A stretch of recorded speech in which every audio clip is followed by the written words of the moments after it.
This episode of Ellie Meekly is brought to you in partnership with Finding Lost Angeles, which if you're not already aware, which I assume a lot of our listeners, probably a lot of crossover. Yeah. It's another good resource out there for people who are interested in the history and past of Los Angeles and things that aren't there anymore and things that are still there, but probably shouldn't be or almost gone. I didn't know this, but I had found out that the Coconut Grover's doors are still there because of them. I've been Coconut Grover? Coconut Grover. He's the Hawaiian cousin to Grover from Sesame Street.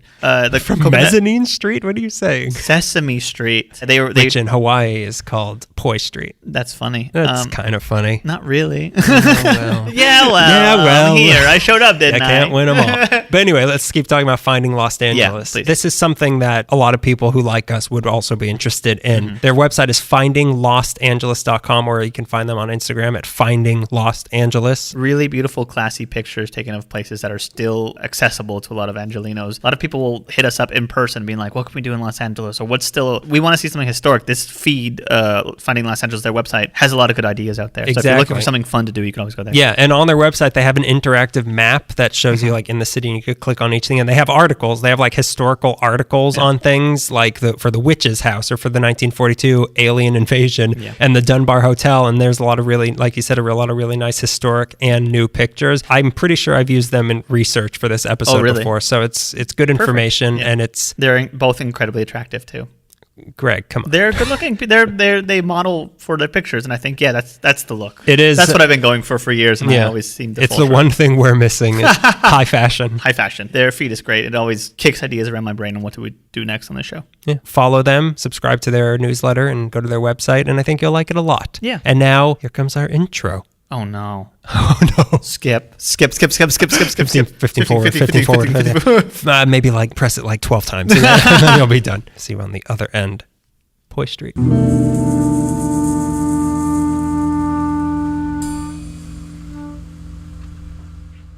All right, our 4-act intro about the rise and fall of the golden age of Hollywood as told through the life of Judy Garland is all written up. We've already submitted it for Emmy consideration. All we have to do now is make the darn thing. Now the age-old question, which one of us sounds more like Judy Garland?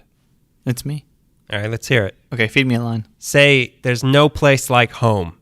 Say it again. There's no place like home. Okay. Ain't no place like home. There ain't no place like home. There ain't. So is it going to be me? I said Judy Garland. That's me, mate. Judy Garland. No, this is Judy Garland. Hey, I'm Judy. Remember me from movies. See, now that's Judy Garland. That's not my Judy. This is Judy. Somewhere over the rainbow. No, Judy sounds like this. Somewhere over the rainbow. No. Judy Garland sounds like this. Somewhere over the rainbow. No, listen. Somewhere over the rainbow. Wrong. It's like this. Somewhere over the rainbow. What's the deal with this rainbow? It's not raining. I'm not wrapping a present. What's the deal? Today in Munchkinland, a house fell on a woman and I was nowhere near it. I am not a murderer. I am Judy Garland, though. No, I'm Judy Garland. Remember me, drummer in the Lollipop Guild. Well, this town doesn't need a guild. It needs a sheriff. And that's me, partner, Judy Garland. A sheriff? They don't need a sheriff. They need me, Judy Garland. Oh, boy. This town does need a Judy, and you're no Judy. I can't do the goofy laugh. Can you do it? Thanks. Yeah, I'm Judy Garland. Tonight show, we got a spot-on impression of me. Piggy, I'm Judy Garland. I don't want it in black and white. I want it in color about 30 minutes in. Mary, how did I get here? You wouldn't believe I wrote a twister, Mary. Mary, Toto was digging up Mrs. Gulch's flowers, and now I'm here, Mary. Mary, there's monkeys in town. Monkeys, they fly. They The keep straw telling fellow, me I'm the not real in Kansas, but Mary, Mary, he may want have to I do dislodged Ride myself Woodstock. from I think I'm time in Lord and of the Rings, space? Mary. Every time you play Dark Side of the Moon, a munchkin hangs himself. Judy Garland. Mary.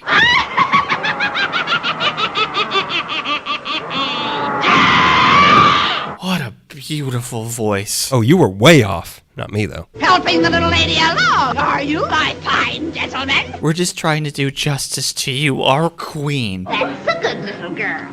Oh, a pet name. How cute. Who killed my sister? Was it you? What? What the hell's she talking about? I can cause accidents too. What happened to your sister? Not an accident, okay? Who thought a good little girl like you could destroy my beautiful wickedness? Stop calling me that. I'll get you, my pretty. You can threaten us all you want, Judy Garland, but don't you threaten our little cat. And your little dog, too. Don't tell her. Oh, yeah? You and what flying army? Oh, we ran out of clips. Does that mean we don't have to do an intro this month? Yeah, I guess no intro. Ah, good. Now I get to go home. There's no place like home.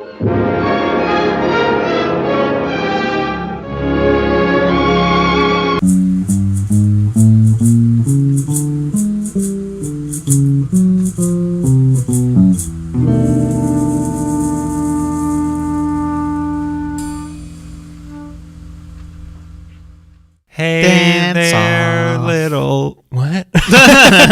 Neither of us were singing real songs. We were hitting the same notes, and we had the same feeling going on, but we were singing two different songs, and that's the way our That's the entire way life friendship is. has been. Yeah. that sounds Same similar. key, different songs. Trying to figure out what song we want to land on is what's keeping this going. 8 years now. Don't know what song. It's definitely been more than 8 years. Well, of the years, 8 have been good. Hi, everybody. Welcome to July. We're in July now. Yeah, July 1st. It's hot. Oh, boy. It will be. Right now, when we're recording, it's It still. will be. It will be. There was a thing. I'm not going to post it because They don't care. there's a ghost. Greg Hi. thinks there's a ghost in the room because, well, I think it too. There's That Drink. idiot thinks there's a ghost here. So do I. But For some reason, it makes a lot more sense when I think about it. There's a thing like a pull string hanging, and all of a sudden it started swinging really Real hard, hard, yeah. and none of us were near it. None of us. none of us. Why'd I say that? Who else is in the room? Tell them what you thought. I thought that you had just gotten up and moved it, but But- you were sitting there the whole time. Talking to me. Yeah, clearly in my mind, I remembered you like moving it. So something, I don't know what's going on. It must have happened in a different timeline. We've all seen Endgame, right?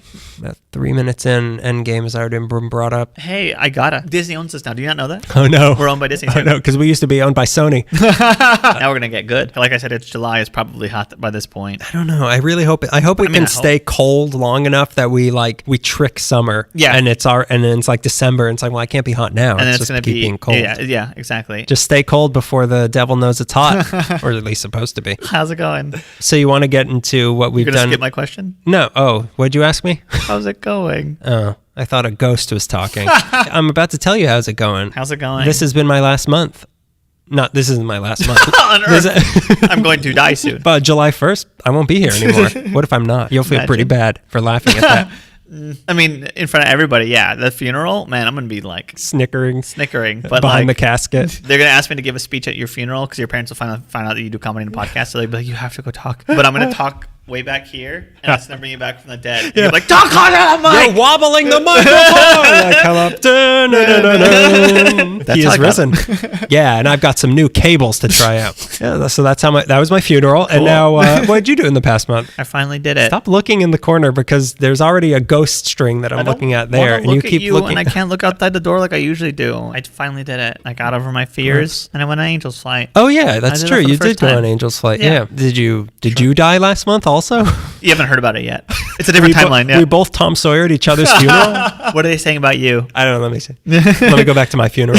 I was watching In my yours. timeline, yeah. Yeah, it's, obviously short ride, but it's very nice. You're standing at the bottom and you're like, okay, I get it. And you're standing atop and you're looking down like, okay, I get it. And then you're on the actual, it's not a flight. You're actually in the on damn the actual box. angel. Yeah. Who I saw when I was dead. Anyways, when you're on the ride, it's so steep. Like when Well, you're, that's why it's there. exactly. Because it's too because steep. it's too steep, and poor working class It's people sweet. didn't want to walk up that stupid hill. When I was riding it, I realized how steep the slope was, and I started to get nervous, Splash Mountain style nervous, of like, this is just gonna let go. When's the drop? Oh no, I hear banjos. I'm in trouble. Zippity doo dah. Zippity what? Zippity what? Grand Central Market is the laughing place laughing or whatever place, they yeah. call it. We charge you a lot of money for a coffee. My oh my. What a my. wonderful price. I'll give you everyone advice that I didn't have because you didn't tell me. Nobody told me that you don't have to walk to the top to buy a ticket. You can get on at the bottom, and when you get at the top, Yeah, pay for you your can- ticket. yeah. Oh, so you knew that and you didn't tell me. Yeah, well, I mean, look at you. You need the walk. That funeral did you no favors. Usually people lose weight when they die. How did this happen? Okay, so here's my experience. I realized why it was needed, and then I experienced it down, and then I'm like, okay, I'm done, because I'm not going to go back up again. You took it the way that nobody needed it for. It's a steep walk. Yeah. I mean, even just walking down is... But I enjoyed it. I enjoyed it's a nice little ride. Artifact. It is a weird thing. Like, I can't think of many things around... I've seen so many... I've been I've lived everywhere. so many years. I have lived so hard.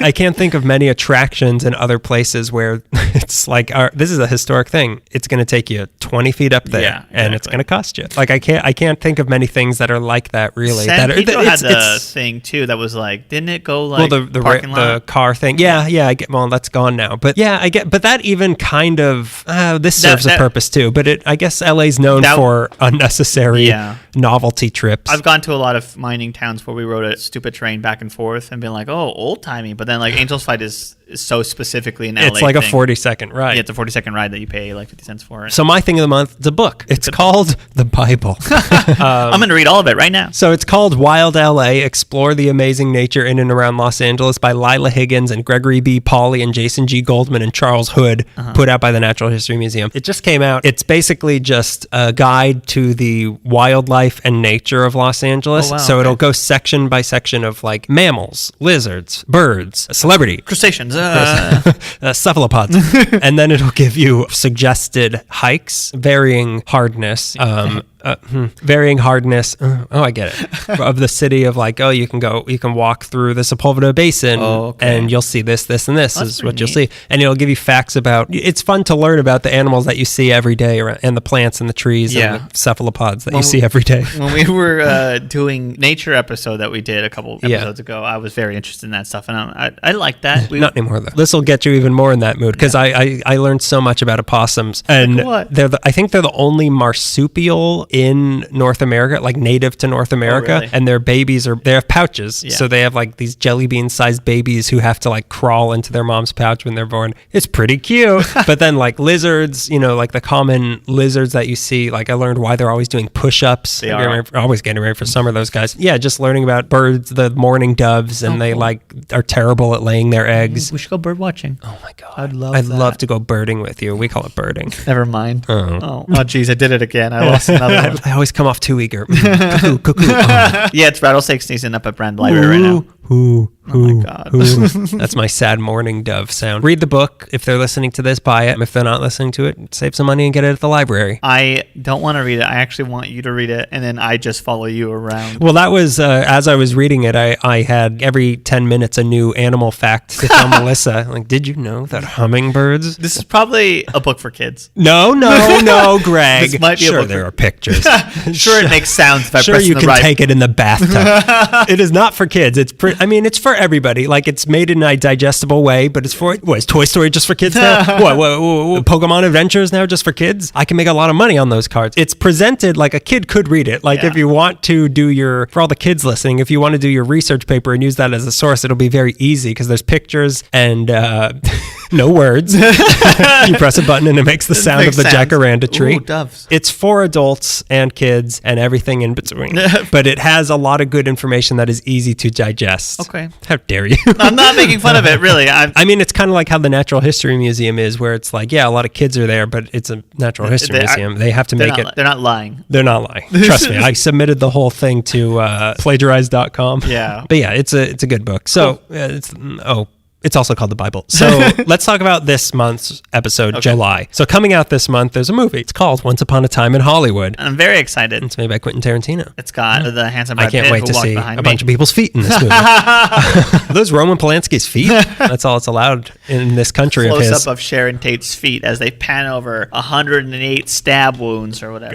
God. Hey, I would not put it past them. We wanted to try to connect this episode to that movie coming out because a lot of people are going to be interested because it takes place in 1969, Los Angeles. The Hollywood scene, the Manson murders. We don't know exactly because the movie's not out. Yeah. And we were trying to think of a way to do it because we've done the Manson. We've pretty much done Manson and we don't know anything else about the movie. So we were thinking of doing something on the Sunset Strip. But that's more music. At that time, it was more music related, which is not this movie. Yeah. And then also Echo in the Canyon just came out and we can't just copy Jacob Dylan. There's a couple Dylans we can copy, not Jacob. We took a vow when we started this podcast. We're never going to copy Jacob Dylan. We put our hands on one headlight and we swore never to do that. The movie seems to be dealing with a washed up actor in 1969 because that, as we kind of looked into it, was a pretty pivotal year, not just for Los Angeles with the Manson and all that, but it was a big year for Hollywood. The end of the 60s. Well, they always say that 70s starts in 1968, the feeling of the 70s. And yeah, it's like a complete different culture. Like the youth culture and counterculture swept over everything. And there was the beginning of the new Hollywood with the movie Easy Rider, which came out in 1969, and that was sort of the new... That along with Bonnie and Clyde and The Graduate, the three of them. Yeah, really packed but was that 69 or was that a little bit... Okay. I think they were all 69. Oh, I'm sure they were. Speaking of The Graduate, Mr. Podcast, you're trying to seduce me. They weren't the only... I'm not done. Hubba. They weren't the only independent movies that were popular. They were the most successful, and they completely changed how studios were looking at movies. Yes, but Easy Rider in particular kind of was... That was the movie where people were like, what is this? Yeah. Like, it was like the Jack Kerouac of movies, almost. It really was. Because Bonnie and Clyde and Graduate seemed to have a plot, and Easy Rider doesn't really have one. The plot is that Jack Nicholson's going to show up. Well, so what we wanted to do is talk about the two Hollywood systems and how it changed over, and we wanted to There was the old that. studio system, and then there was this new sort of independent, almost auteur-driven, and we to wanted coin a to phrase.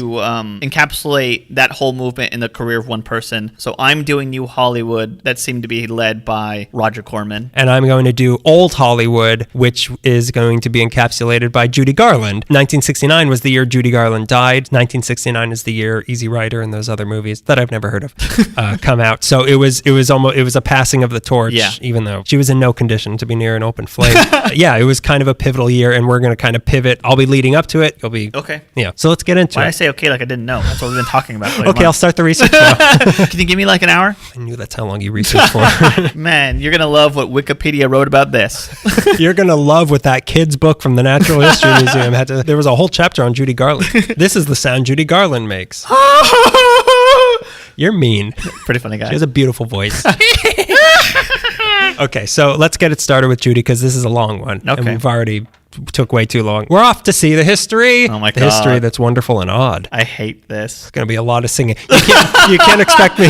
You can't expect me to do research on the icon of cabaret pop vaudeville music. I imagine you They're three different things. sitting at a piano and your notes are right there and you're like just banging piano keys and you're just like, Judy. Dun, dun, dun, dun, dun, dun, Garland. And your poor fiance comes out and rubs. She's like, it's 3 a.m. Like, I gotta crack this. Judy. Go ahead. So, Judy Garland, ever heard of her? She was one of the major movie stars of the golden age of the Hollywood studio system, and maybe the last of these great movie stars. Yeah. But just like the studio system that created her, underneath that sheen and razzle-dazzle was something that many would consider to be the saddest thing you've ever heard that probably had to end. Some old dazzle-razzle for anybody. Saddle waddle. There was a rotten core to old Hollywood, and nobody really embodied that better than Judy Garland. It was the worst kept secret, and then it was no secret. So to show just how strong these two sides of Judy and Hollywood, don't forget the metaphor, were and how interconnected to each other they were, I'm going to first give the straight history of Judy Garland and all her achievements. Then we're going to go back and see what was going on beneath all of that. Okay. I didn't do that. You didn't do your Judy Garland part of the story? Frances Ethel Gum. That's her name. Really? She was born June 10th, 1922 in Grand Rapids, Minnesota to Frances Avent and Ethel Milna Gum, two people who took the idea that their kids get half from each parent way too literally and named them after both of them. They couldn't even give her the Ethel, the feminine first name. They changed the masculine into feminine. And it all starts, and the trauma starts there. We'll get to it. Her parents had been vaudeville performers who performed under the stage names Jack and Virginia Lee, but by the time Frances was born, they were settled into Grand Rapids with her dad running a local movie theater, the New Grand, that the two they also performed in it. So they own it and they perform there? Yeah. They showed movies there and we're like, well... Yeah, stick around for the real show. Yeah. They just strip and strip and strip. This led to her very first brush with show business when her parents had an amateur night at the theater on December 26, 1924, when Frances Ethel Gum was 2 years old and she performed a tap number with her sisters Virginia and Mary Jane. And then she came out solo and sang Jingle Bells. Oh, okay. And people thought thought it was so cute and gave her a big round of applause, which she loved so much. She stood there and sang it 6 more times before her dad had to physically pull her off the stage. Listen, I get it. Right We've there with all you. been there. We've all been there. I get it. The sweet sound of applause. I'll sing any Christmas song for that. But little Frances was hooked and decided on the feeling that she held on to for the rest of her life, which was that nothing was more exciting than the sound of clapping hands. Just a month later, she ran back on stage during another amateur night, this time not part of the show, and she sang Jingle Bells again. Wow. Get over it, Judy. This carried on to her adult life where she kept singing Somewhere Over the Rainbow. This was the beginning of a touring act of Frances and her 2 sisters that they called the Gum Sisters. Okay, that's pretty cute. Or when they were performing with their parents, it was Jack and Virginia Lee and 3 Kitties, or Jack and Virginia Lee with the 3 little Lees, or just the Gum family. I wouldn't watch any of them, but okay. You wouldn't go see the little Gum Lilies or Gum whatever? kitties? As Frances started to get a little older, it started becoming clear who the real talent was in the family. Not only was she a cute little baby, they called her Baby Gum, but everyone noticed how incredible her voice was for someone her age, and really anybody's age. She had a really, really good voice. Her mom referred to her as the little girl with the leather lungs. She had the singing voice of a grown woman in the body of a little girl. They must have been like, that's money. She's singing money right now. You hear that? That's the sound of my bank account growing. Clang, clang, clang, said the cash machine. There's no cash machine. Come on. Clang, clang, clang, send the Venmo. What does that mean? Her voice, it was filled with sadness and weight. Someone who saw her sing when she was 11 years old said that that's a good warm-up. Someone who saw her sing when she was 11 years old said that she sang like a woman 3 times her age with a broken heart. Little Billie Holiday? On top of that, she had a photographic memory, so she could memorize songs in a broken heartbeat. So when it came time to move, for reasons we're going to get to later, the family decided to move out west to try to get Frances and the Gum Sisters involved in the just starting movie business that was growing in Los Angeles. In November 1926, the family relocated to 3154 Glen Manor Place in Atwater, and the house is still there. And the sisters started performing around town at places like the Biltmore and the Shrine Auditorium and the Lowe's State Theater on Broadway. Oh, cool. They were in the 100 Clever Children in the Twinkle Toe Kitty Review. Their mom enrolled them in Ethel Meglin's child dance school, which was called the Meglin Kitties. Everything was the Kitties. It was all Kitties back that's then. how you sell tickets. They put them in that school to hone their skills. Their mom played the piano in the school to earn money, but their dad was having trouble finding work. So in March 1927, he was forced to move his family to Lancaster at 1207 Cedar Street and bought a movie theater there called the Valley Theater. He also bought a meth lab. Clang, clang, clang went my teeth falling out. But the performing continued. Side note, oftentimes in blackface, but hey, I guess it was the 20s. Imagine Judy Garland in blackface. As a little girl. How horrible. Yeah. They were driven the 6 hours round trip from Lancaster to perform in the more civilized parts of the city, and they started playing bigger and bigger places. They played at the Ebel, the Chinese Theater, the Coconut Grove. Coconut Grover down on Poi Street. Between 1924 and 1935, they had done hundreds of performances on both radio and vaudeville. In 1934, they performed at the Chicago World's Fair, where their name was misspelled as the Glum Sisters. And a comedian performing there named George Jessel, he pointed out to them that maybe Gum isn't the best name to use on stage because it rhymes gum, dumb. It's too easy. So the sisters decided to make it something more catchy. Now, there's different stories of where the name came from. So it was either a name given to them by Jessel after a drama critic in New York, or it was the maiden name of their mom. But from now on, the sisters were known as the Garland Sisters. Okay. And 12-year-old Frances wanted a new first name also, so she picked the name. Frankie. She went by the name we all know her for, Stogie Garland. So she picked the title of a Hoagie Carmichael song that she liked, and she was now known as Judy Garland. That's it. That's her name. That's her fake Origin name. story, yeah. And then she was bitten by a radioactive song. Back in LA, the family bounced back to the main part of the city, living at 2605 Ivanhoe Drive in Los Feliz, then 2671 Lakeview Terrace East, also in Los Feliz, not in Lakeview Terrace, which confused me. Then 842 North Mariposa Avenue in East Hollywood, then to 180 South McCadden Place in Hancock Park. And this new money was coming from their higher profile performances and the movie appearances that started to trickle in for the sisters. So their first appearance was 1929's The Big Review, where they sang "That's the Good Old Sunny South." I can only imagine what color their skin was painted in that one. Ooh, boy. Ooh, geez. Ooh. Someone delete that from the memory. The sisters had a few more song and dance numbers in a few more movies, but pretty soon the older sisters met boys and they got married and they planned on retiring from the group, which would just leave Judy. But that was fine because she was the main reason they were popular. She was Michael Jackson of the Jackson 5. Pretty much. Yeah. Well, there were a couple that were okay. Which one's also, the most don't compare her abused? to Michael. Let's not compare her to Michael Jackson. Similar backstory, though. In fall of 1935, the sisters Brothers had performed at the Orpheum. Oh, the big one. Downtown, and a scout for MGM had been in the audience and reported back to Louis B. Mayer of the incredible talent he had seen. She was only 13 years old at the time, and a few days later, she was contacted to come in for an audition with Mayer personally on October 1st. He didn't have her act or do a screen test. He just wanted to hear her sing, and just off her singing, he signed her to a 7-year contract with MGM to make $100 a week, which is close to $2,000 in today's... ludicrous for a 13-year-old. For a 13-year-old who wears blackface willingly. On the street, not even performing. So now Judy was officially a part of the Hollywood studio machine. So she's in. Good luck. Yeah. Godspeed, Judy Garland. They gave her voice and dance lessons to develop her talents further and put her in studio school with MGM's other child stars like Lana Turner, Ava Gardner, Elizabeth Taylor, and Mickey Rooney. Oh, boy. Became her closest friend, Mickey Rooney. My personal Your enemy. closest friend.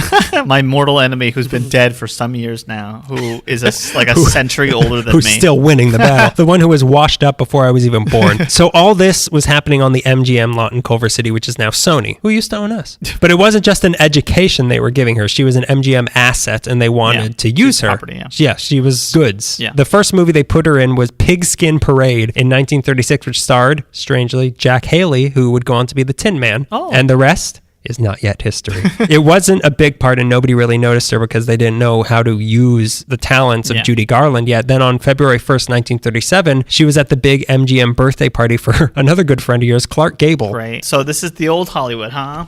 You can kill one person tonight, and we'll forgive it, as we always do. So at this We'll get Eddie Mannix to take care of it. Don't worry. He's coming up later. Really? They had her at this party sing a parody of Beat Your It. girlfriend? And you're obviously related to this woman who sang a parody at a Hollywood party. So I went to Steven Spielberg's birthday party, and I sang a parody of Adele's, what is her popular song? Rolling in the Deep, but it was about Jaws. So what? So sue me, and they tried. It was a parody of the song You Made Me Love You, and she called it Dear Mr. Gable, You Made Me Love You. Oh, boy. Now that's pretty parody. desperate. No, they made her do it, and the people... Okay, that's just as bad. It's desperate on their part.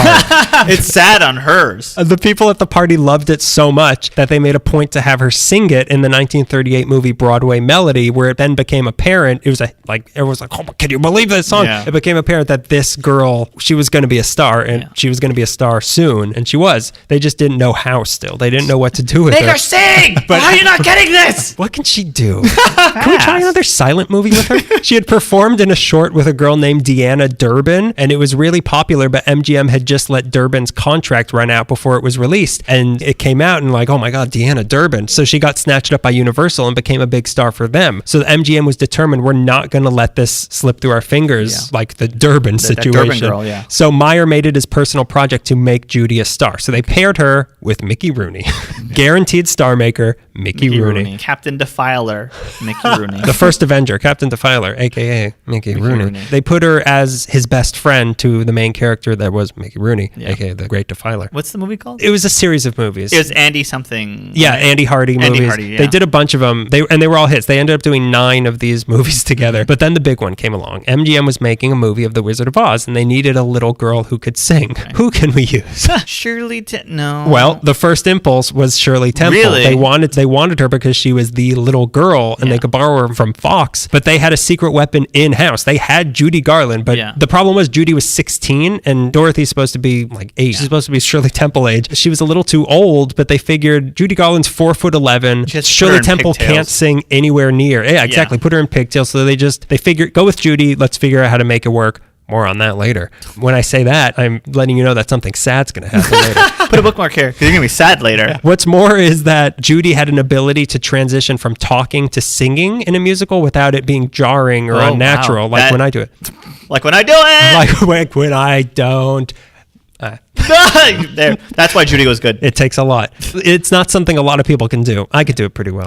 This was the point where you say the rest is history, but this is a history podcast, so that's what we're going to be talking about for the next few hours. So The Wizard of Oz came out, and while Judy singing Over the Rainbow became what most people remember, the movie itself didn't become how it is now until years later. So it wasn't a huge hit, and the song was actually almost cut from the movie because they felt it made the Kansas part of the movie too long, and that it was degrading to make her sing in a barnyard.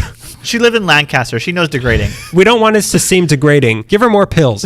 More on that later. Bookmark that guy. However, a couple months later, she starred in the Busby Berkeley movie Babes in Arms with her and Mickey Rooney. And that shot her up. That was like, now she's a movie star. This was the big hit. She got bigger and bigger doing more of these song and dance movies with Mickey Rooney. She was being called MGM's greatest asset, Miss Show Business, and the world's greatest entertainer. In October 1939, she got her handprints at the Chinese Theater. She had her own house designed for her at 1231 Stone Canyon Road in Bel Air by the mom of the guy who played Perry White in the original Superman. Really? Yeah, it's kind of interesting. Yeah. Even though she didn't get nominated for an Oscar for being Dorothy or for her role in Babes in Arms, she was given a special one-time only Oscar on February 29th, 1940 for outstanding performance as a screen juvenile during the past year, which was pretty much just an apology for not nominating her and just praising her for being a good gal. Yeah. Thanks for showing up on time. The award for showing up on time goes to Judy Garland. Most punctual actress under the age of 17. So she was now making $150,000 a movie, which today is $3 million. Cool. All of this by the age of 17 years old. But first comes movie success, and then comes marriage, and then comes 4 more marriages. Oh, no, Judy. Oh, Judy. Judy. On her 18th birthday, she wasted no time and got engaged to a band leader named David Rose, who was 30 years old. Oh. The two ran off to Las Vegas and got married July 28th, 1941. They briefly lived at 4020 Long Ridge Drive in Sherman Oaks. Oh, okay. Which is right near me, and I walked to it the other day. Did you? Yeah. There were other people parked there, but I think they were just waiting for somebody. I was like, can you believe it's Judy Yeah. Garland? Judy Garland lives here for a few weeks. Were you holding a radio above your head and playing Somewhere Over the Rainbow? And then the cops came? The copyright police came for 2 counts. We don't even know what one we're here for. We just assume that you're going to come with us. Her new husband was a train lover, so the house had a big model train called the Gar Rose Railroad. I thought you said trained lover, and I thought, oh no, he's a gigolo. Her professional lover. But from there, the commute to MGM was too long for Judy, so they moved to 10693 Chalon Road in Bel Air, which isn't really much of a improvement commute-wise. I mean, that's what, you're like 20 feet closer. Where was MGM? Culver City. Oh. So it's a difference between Sherman Oaks to Culver City and Bel Air to Culver. That's like nothing. What are you doing, Judy? You're riding the same hill, lady. This marriage didn't last too long, and the two were divorced on June 8th, 1944. Is that D-Day? No, D-Day was like a year before. Oh, I'm thinking of 2 Pearl years Harbor Day. before. I don't know when D-Day Well, was it Pearl Harbor? It might, No, Pearl Harbor's I don't know. December. We were told to never forget, but I remember 9/11. why didn't they call it something easier? Why couldn't D-Day be June 8th Day? D-Day, Dorothy Day. This was where Judy's career entered a whole new level after this divorce. By the time she was already one of, if not the brightest star in Hollywood, and she stayed at that level for the rest of the 40s. Like, she was the queen of the 1940s Hollywood, especially after another iconic role in Meet Me in St. Louis in 1945, Clang, Clang, Clang with the Trolley, where she was the first person to also ever sing Have Yourself a Merry Little Christmas. Really? I did not know that. Wow. I did not know that. But now she was also transitioning into non-singing roles. The first of these was The Clock in 1945. But back on the set of Meet Me in St. Louis, she had wanted to get another crack on a role she had played before, being somebody's wife. She had fallen in love with the director of that movie, who had also done An American in Paris, Madame Bovary, and the original Father of the Bride. His name was Vincente Minnelli. The two were married June 15th, 1945. Was that the day Hitler killed himself? Louis B. Mayer himself walked Judy down the aisle. Wow. I give you my greatest asset. I give you my greatest piece of property. And a herd of munchkins. The two lived at 8850 Evanview Drive in the Hollywood Hills, but they also owned a place in Malibu at 19236 Pacific Coast Highway. And they eventually had a girl together named Liza. Oh. The one from Arrested Development. Does she get famous? More on that later. It's funny that we know this famous actress from being in Arrested Development, I know. which is like the later years of And her career. I always thought of like, what is the daughter of Judy Garland doing on Arrested Development? But then the more I read about Judy Garland, I'm like, that makes sense. This is her element. This is her element, being attacked by an ostrich. Par for the Minnelli family. But she's great in that show. She is very good. So during this time as well, she got back to her vaudeville roots and started performing solo concerts just of her songs. So she had so many songs that she was known for at That this she could point. just go on the Yeah, road. exactly. And there's also other songs. The first of these had been in July 1943 at Robin Hood Dell in Philadelphia, which had 15,000 people in attendance, with another 15,000 who got turned away at the door. Whoa. So during this time, she also became the first celebrity to entertain troops during World War II. Was she really? Yeah, when all the other entertainers had to be turned into bullets. Sorry, Marilyn, we got to do it. Bob Hope. Sorry. You're made out of a lot of copper. Because of this, she became the first woman to be named an honorary corporal, so suck it, Bob Hope, again. And that's twice in one sentence that you've had to suck it. However, as the 40s came to an end, so did her roles in movies. Again, We'll get to that later. Also ending was her marriage to Minnelli on March 29th, 1951. Is that the day that Heinrich Himmler was hanged in Nuremberg? And so begins the first of her many career comebacks. Shortly after her marriage ended, she moved to London and decided to bounce her career back not with movies, but with live shows. So on April 10th, is that the year that 10 days before Hitler was born?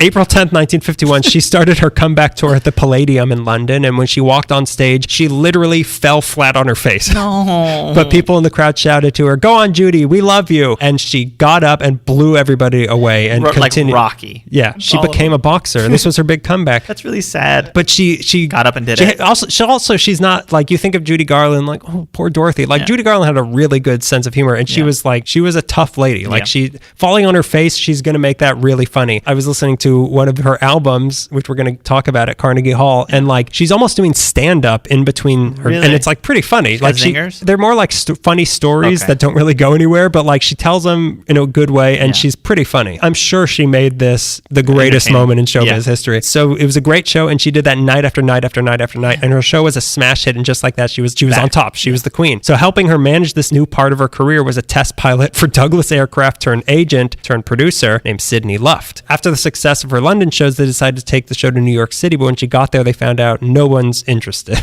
So she already was back down. But Luft decided to put on the show anyway, so he rented out the Palace Theater and polished it back up to its vaudeville glory, and they put the shows on themselves, and this led to a hugely popular 19-week run where she did 184 shows, which set a New York vaudeville record and earned her a special Tony Award for helping the revival of vaudeville, which never actually happened. It didn't revive, but... Thanks for performing CPR in vaudeville. Best needle from Pulp Fiction into the heart of vaudeville. She doesn't get actual Tonys or actual... She gets like these special one-time off. Because she was that, like, everyone wanted to honor her, but like, they keep screwing up when they could have done it. Yeah. So from here, she took the show back to LA, where she performed at the LA Philharmonic. But what she set to work on was her triumphant return to movies with her passion project, which was a remake of A Star Is Born. Her other passion project was Sidney Luft, who she married on June 8th. I figured that was coming. June 8th. Was that? Oh, is that the day that I forgot? Is that the day that the Cold War... Is that the day that I read about all the dates? Is that the day that we started making this joke? June 8th, 1952, married Sidney Luft. The two moved in together at 144 South Mapleton Drive in Holmby Hills, and then later at 129 South Rockingham Avenue in Brentwood. They had two kids, Lorna and Joey. A Star Is Born came out September 29th. Is that the day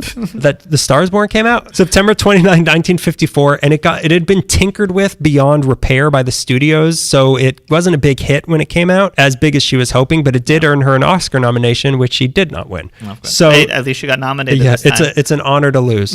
Because it was official. It wasn't like a special thing that I lost. I'd rather lose an official Oscar than be given a fake one. The fake one she got from the souvenir shop on Hollywood Boulevard. This one I could just pick up and grab. No one's stopping me. They love me. They really overcharged me. So then she turned her back again on movies and focused again on live shows and recording. In August 1955, she started a 10-year relationship with Capitol Records. During this time, she recorded 12 albums, which included a recording of her 2-week engagement at the Coconut Grove at the Ambassador Hotel in July 1958 and her April 1961 recording of her show at Carnegie Hall. Which you listened to. Which I just listened to, which many consider to be the greatest night of live entertainment ever. Do you agree?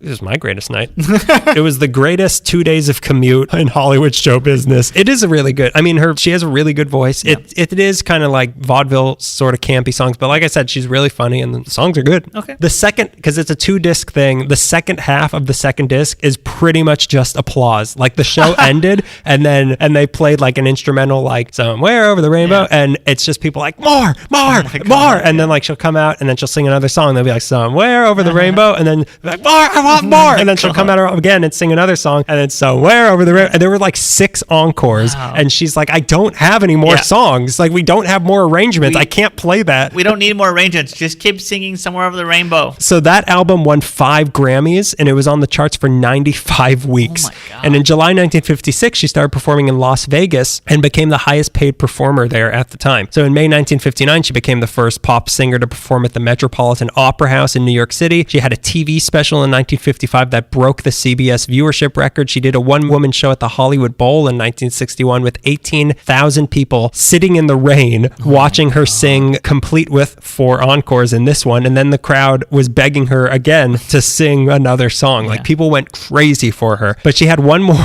hey, this is funny, but she had one more movie comeback left in her, and that was the role of a Holocaust survivor in Judgment at Nuremberg. That's funny that we were bringing that up before. Do you remember seeing her? Because you saw that recently, right? Yeah. No, I mean, it's her. It is weird because I had never really seen older Judy Garland before and seen her like, what? Yeah. Dorothy, what happened to you? I've only seen the Holocaust. Wizard of Oz, and then we watched Ziegfeld Follies, and she has a segment in there. I'm like, oh, she's really funny. She is, not in Judgment at Nuremberg, but she fell on her face, and boy, was that funny. Eichmann fell on his face after they cut his rope down. No, she was really good in that. She earned another Oscar nomination for that and also lost. As long as it's real. They really appreciate me. They really recognize me. So after this, she turned back to the stage again. She had another successful run of shows in London. Then on February 25th, 1962, she did another special for CBS called The Judy Garland Show with guests like Frank Sinatra, Dean Martin, broke her own CBS viewership record as the next highest rated thing in CBS history. That led to CBS offering her $24 million to do a weekly variety TV show, The Judy Garland Show, the next year, where she performed songs and comedy sketches. Really? But it couldn't compete with the ratings giant that was Bonanza. So it only lasted a year. So she gave movies another shot. One last shot. She did 1963's I Could Go On Singing. That was her last movie ever, but she went back to touring exclusively in places like Australia. In 1965, some of her shows were even opened up by the Supremes. Oh, wow. That's been a good show. That sounds great. Yeah. That would be incredible. They all fall on their faces. All of them protecting Richard Nixon. What president? Was it Lyndon B. Johnson? Are you suggesting that the Supremes took a bullet for Lyndon B. Johnson? Wasn't there like a march gone bad in Century City, and they were protecting Lyndon B. Johnson? And was the Supremes playing? That's a dream you had after you had too much Korean barbecue. You know what? Never mind. I don't know. We've talked about it in an episode. We talked about that. I don't remember the Supremes being. Well, you know, there was a girl group. There was a girl group that was protecting. Oh, you mean the Ronettes? Yeah, I don't know what you're talking about. You're talking about the Ronettes. Shangri-La's protecting Grover Cleveland. He was the leader of the pack. The leader of the cabinet. You mean the time that the chiffons took a bullet for Martin Van Buren? That was the day that was June 8th, 1941. On May 19th, 1965, she decided it was time to move on to a new husband. So she divorced Luft and was briefly engaged to a man named Tom Green. Just keep going. Let's just skip this joke. Keep going. No, I don't think I can skip this. Me. My bum is on the rainbow. I was really hoping to avoid that. You can't avoid the bum. After Tom Green, that was just a brief a hot fling, a hot weekend with Tom Green. Before she moved on to the Mark Herron part of her life, he was in 8.5. She married him on November 14th, 1965. He wasn't the star. He was just in 8.5. And continued doing shows like she did an August 1967 concert on the Boston Common for 108,000 people. So that's Judy Garland. Yeah, I know, but still, that's a lot of people. That's a lot of numbers. So that's basically how her career went for the rest of her life. She'd be hugely popular on stage, then kind of disappear again for reasons we're going to get back to. Then stage another comeback tour. She said that she'd made 185 comebacks up to now. Funny gal. Funny. And then she fell on her face.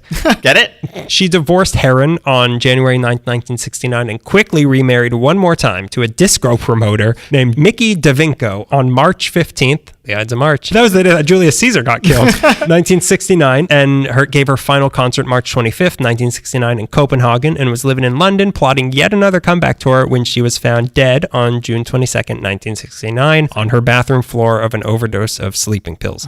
She was 47 years old. Now that's jarring. If you don't know the rest of the story if you don't know the Judy Garland story, if you haven't heard, you must remember this. A fantastic this one. No.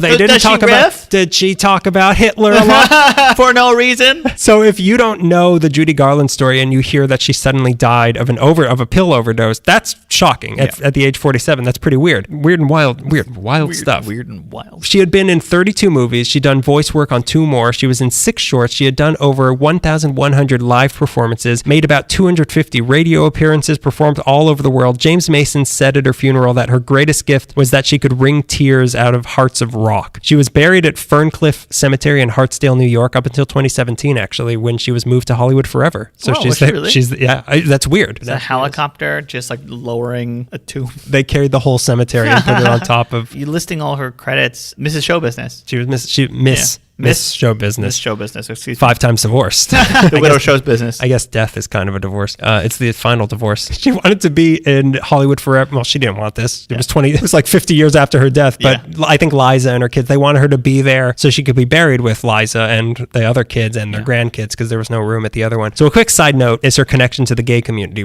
You can't talk about Judy Garland without talking about this. Nobody's entirely sure why she became such an icon in the gay community. Supposedly she was performing in a lot of gay bars in the mid-60s. Might have been that she often performed in androgynous clothes or drag-like suits, or it might have been because of the issues she had, which I'm about to get to, with her own body and people's image of her. But whatever it was, she embraced her gay fans and she defended her gay fans. She was vocally supportive of gay rights and publicly denounced people who were infringing on other people's rights in the name of religion and expected forgiveness for that just because they went to church every Sunday. Like, she was pretty angry at people who hated gay people. A code for letting people know you were gay was that you would tell people you were a friend of Dorothy. Like Dorothy from Wizard of Oz. Judy Garland. You know, the woman we've been talking about. Oh! Do they know each other? They know each other? Oh, you mean Shirley Temple. I've seen the original cut. So people even believe that Judy's death directly led to the Stonewall riots, which happened the night of her funeral when a lot of drag queens and gay men were mourning her and felt a little fed up, more than a little fed up, and inspired to stand up to the cops, which led to what happened. Wow. Or it could have just been a coincidence. Nobody really knows. But a lot of people think that her funeral was what sort of pushed the gay community over the edge. Like, we're mourning here, leave us alone. Yeah. You're not leaving us alone. We're rioting. Yeah, so it makes sense. So that was the Hollywood version of the Judy Garland story. Okay. The glossy golden age narrative, what was really happening to Judy Garland was really horrible and indicative of a system that had to be brought down. That would just abuse people, spit them out, they're done. Let's go back to the very beginning and point out that her parents did not want her when they found out that they were pregnant. They wanted to get an abortion, and it wasn't until she was born and started singing that they saw her value.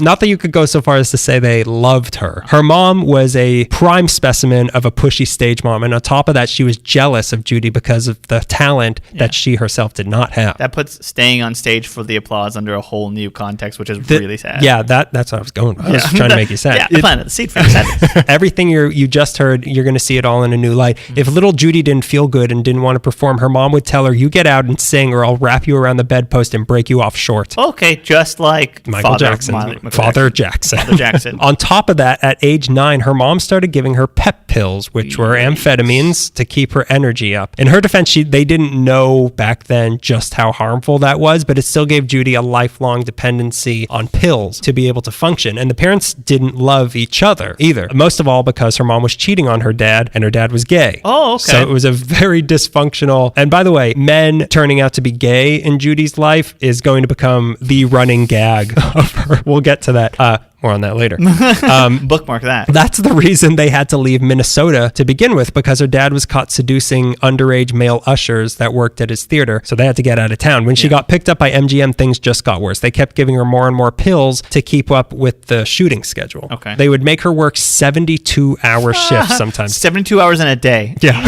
They found a way. They shifted the space-time continuum just so Judy Garland could make more movies. So they'd give her pep pills, cart her onto the set, not Jimmy Carter, cart her onto the set, then give her sleeping pills when it was over until they needed her again. And then give her pep basically pills. To wake her up. Basically just turn her on her. She's a robot. Turn her on and off when you need her. It wasn't just her, there was all these kid stars. She said, that's the way we got mixed up. That's the way we lost contact. Wow. All of these kid stars, they all developed addictions. Lana Turner had to ask permission every 5 minutes in their school so she could go out to smoke cigarettes. It's a good life. What did her daughter grow up and stab Johnny Stompanato? They put Judy in therapy to try to help her cope, but it didn't work. She later said, no wonder I was strange. Imagine whipping out of bed, dashing over to the doctor's office, lying down on a torn leather couch, telling my troubles to an old man who couldn't hear, who answered with an accent I couldn't understand, and then dashing to Metro to make movie love to Mickey Rooney.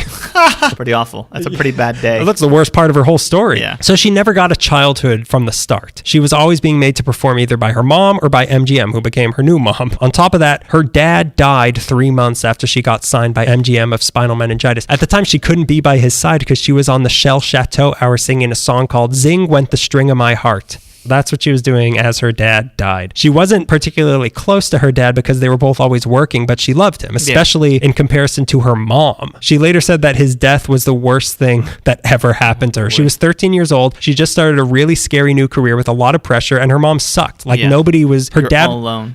She was all alone. The only person even remotely looking out for her was her dad, and now he's gone. So she didn't cry at his funeral, and she couldn't cry for 8 days later when she finally locked herself in a bathroom and cried for 14 hours. Wow. So that was her that was her sweet 16. Now she was left with her mom, or as she referred to her, the real Wicked Witch of the West. Her mom even made a point to remarry a new guy on the 4th anniversary of her dad's death. Wow. Yep. Good mom. I got something for you. It's a new dad. I know you missed the other one, but this one's younger, and he's not gay this time. I have sex with this one. Eventually, she got estranged from her mom and had to fight a legal battle with her until her mom finally died on January 5th, 1953. That was what the battle was for? Yeah, will you die already? The court recognizes her death. And it is official. It must have been some sort of relief to her to have her mom out of the picture. But back at MGM, she was at the mercy of a very vain industry, and she was a very sensitive girl, which was not a good mix. Nope. Oh, this is where it gets even, everything just gets worse. After her first movie, the notes from the executives at MGM was that she looked like, quote, a fat little pig with pigtails. Oh, okay. Well, that's not friendly. That's not helpful to anybody. Yeah. First of all, cruelest thing anyone has ever said in their life. Second of all, she was not fat at all. No. Like by no stretch. She just wasn't camera slim. Yeah. So the studio put this 14-year-old girl on a strict diet of cottage cheese, chicken broth, black coffee, diet pills every 4 hours, and 80 cigarettes a day. It sounds like if you make that in a bathtub, it'll explode. This is a science experiment gone mad. This is like the stuff they're cooking up in Lancaster. The Lancaster diet, as they called it. Sorry to our Lancaster listeners. They don't have the internet. They sometimes would take her food away from her even before she had eaten it if they thought she looked too fat that day. Just because you're not Ava Gardner doesn't mean you... Don't even bring up Ava Gardner to her. Here's where he comes back. They had Eddie Mannix keeping tabs on her outside the studio to make sure she wasn't eating. That guy's jobs range so... Clean up this murder scene. Make sure that Judy Garland doesn't have a milkshake. Make sure all the blood's swept up from the Clark Gable thing, and make sure she doesn't pick up too many bananas. Don't let her walk through that bakery. At rehearsal, she'd tell a director that she couldn't go on because she was too hungry, and he'd tell her, keep going and you won't feel hungry. Just keep working. Take these pills. Wow. There were memos between executives at the studio saying things like Judy snuck out between takes and had a malted milk. Garland gained 10 pounds. These were the discussions. Somebody had to ride a bicycle from office to office. And A courier. Yeah, exactly. When he had to be like, she had some Skittles. Like, what? Where's Eddie? One executive told her she was so fat she looked like a monster. To her face, she told her that. Not surprisingly, this gave her a lifelong eating disorder. Yeah. When asked later in life what she missed most during her teens, she said eating. She also had scoliosis, so Meyer referred to her as his little hunchback, and she was constantly being compared look-wise to other young stars like Lana Turner, which gave her a serious complex. It didn't help that when she was 17, she was in a relationship with the musician Artie Shaw, whom she loved, but he left her for Lana Turner. It also didn't help that she fell for Mickey Rooney, and he rejected her because he was into tall blondes, even though he is the little hunchback. He's him. He's Andy Hardy. He can look like whatever he wants. He's a living ghoul. The man who looks like he should only have one giant tooth. She hated that little girl with the leather lungs nickname her mom gave her. She later said she would rather have been called pretty or nice. That's what she wanted to hear. She didn't want to hear, oh, she's got the lungs of an old buffalo. To deal with her looking older than they wanted for the part of Dorothy, and them feeling that she was so unmanageably fat, they put her in a corset, they put caps on her teeth, they taped down her breasts, they put stuff in her nose to reshape it. That checkered design on her dress was specifically made to create a blurring effect to make her look younger and slimmer. Then, of course, there were the creeps. There were a lot of studio men hitting on her starting from age 16, with a lot of Weinstein-like stories that are circulating. Supposedly, some of the Munchkins on set sexually harassed her, but most people deny that happened. Who, the Munchkins deny that happened? Of course, the Munchkins will never cop to anything except cop a feel. Judy Garland said that never happened, but some people say it did. I don't know. Who did sexually harass her for sure was Louis B. Meyer, who on several occasions would tell her she should sing from the heart as he grabbed her breast. Wow, okay. Eventually, the guy who walked her down the aisle? Yep. Holding her by the breast. Yeah. Eventually, she stood up to him and told him to stop doing that, to which he responded to by crying. Idiot. She later said, I'm lucky I didn't sing from another part of my anatomy. She had a pretty good sense of humor for all the horror she's been through. She grew up entirely in the public eye, and she felt that her mom and MGM stole her childhood from her, and that put her on a really bad path for the rest of her life. When she wanted to stop being a kid and to start be seen as a woman, the studio wouldn't let her. Yeah. The studio initially objected to her marriage to David Rose, her first one, because they wanted her to be seen in the public eye as a little girl. Also, Rose was married to another woman at the time, so they had to wait a year, but when they finally did get married, they soon got pregnant, but her mom and MGM didn't want her to seem too motherly, which they felt would ruin her career, so they made her get an abortion. She's like a product. She's an asset. She's an asset. MGM's not ready to have a baby yet. It's not a good time for us at MGM. This was a common practice that the studios would make their female stars get abortions so as not to ruin their image both physically and in the public's eye. So she was not the only one that movie studios made women get abortions. So Judy also was not satisfied in this marriage, and in 1943 she began an affair with Tyrone Power. Wow. Who good for supposedly her. got her pregnant again, Oh, and boy. she was forced to have another abortion. She had great affairs. Frank Sinatra, Yul Brynner, Ooh. Orson Welles.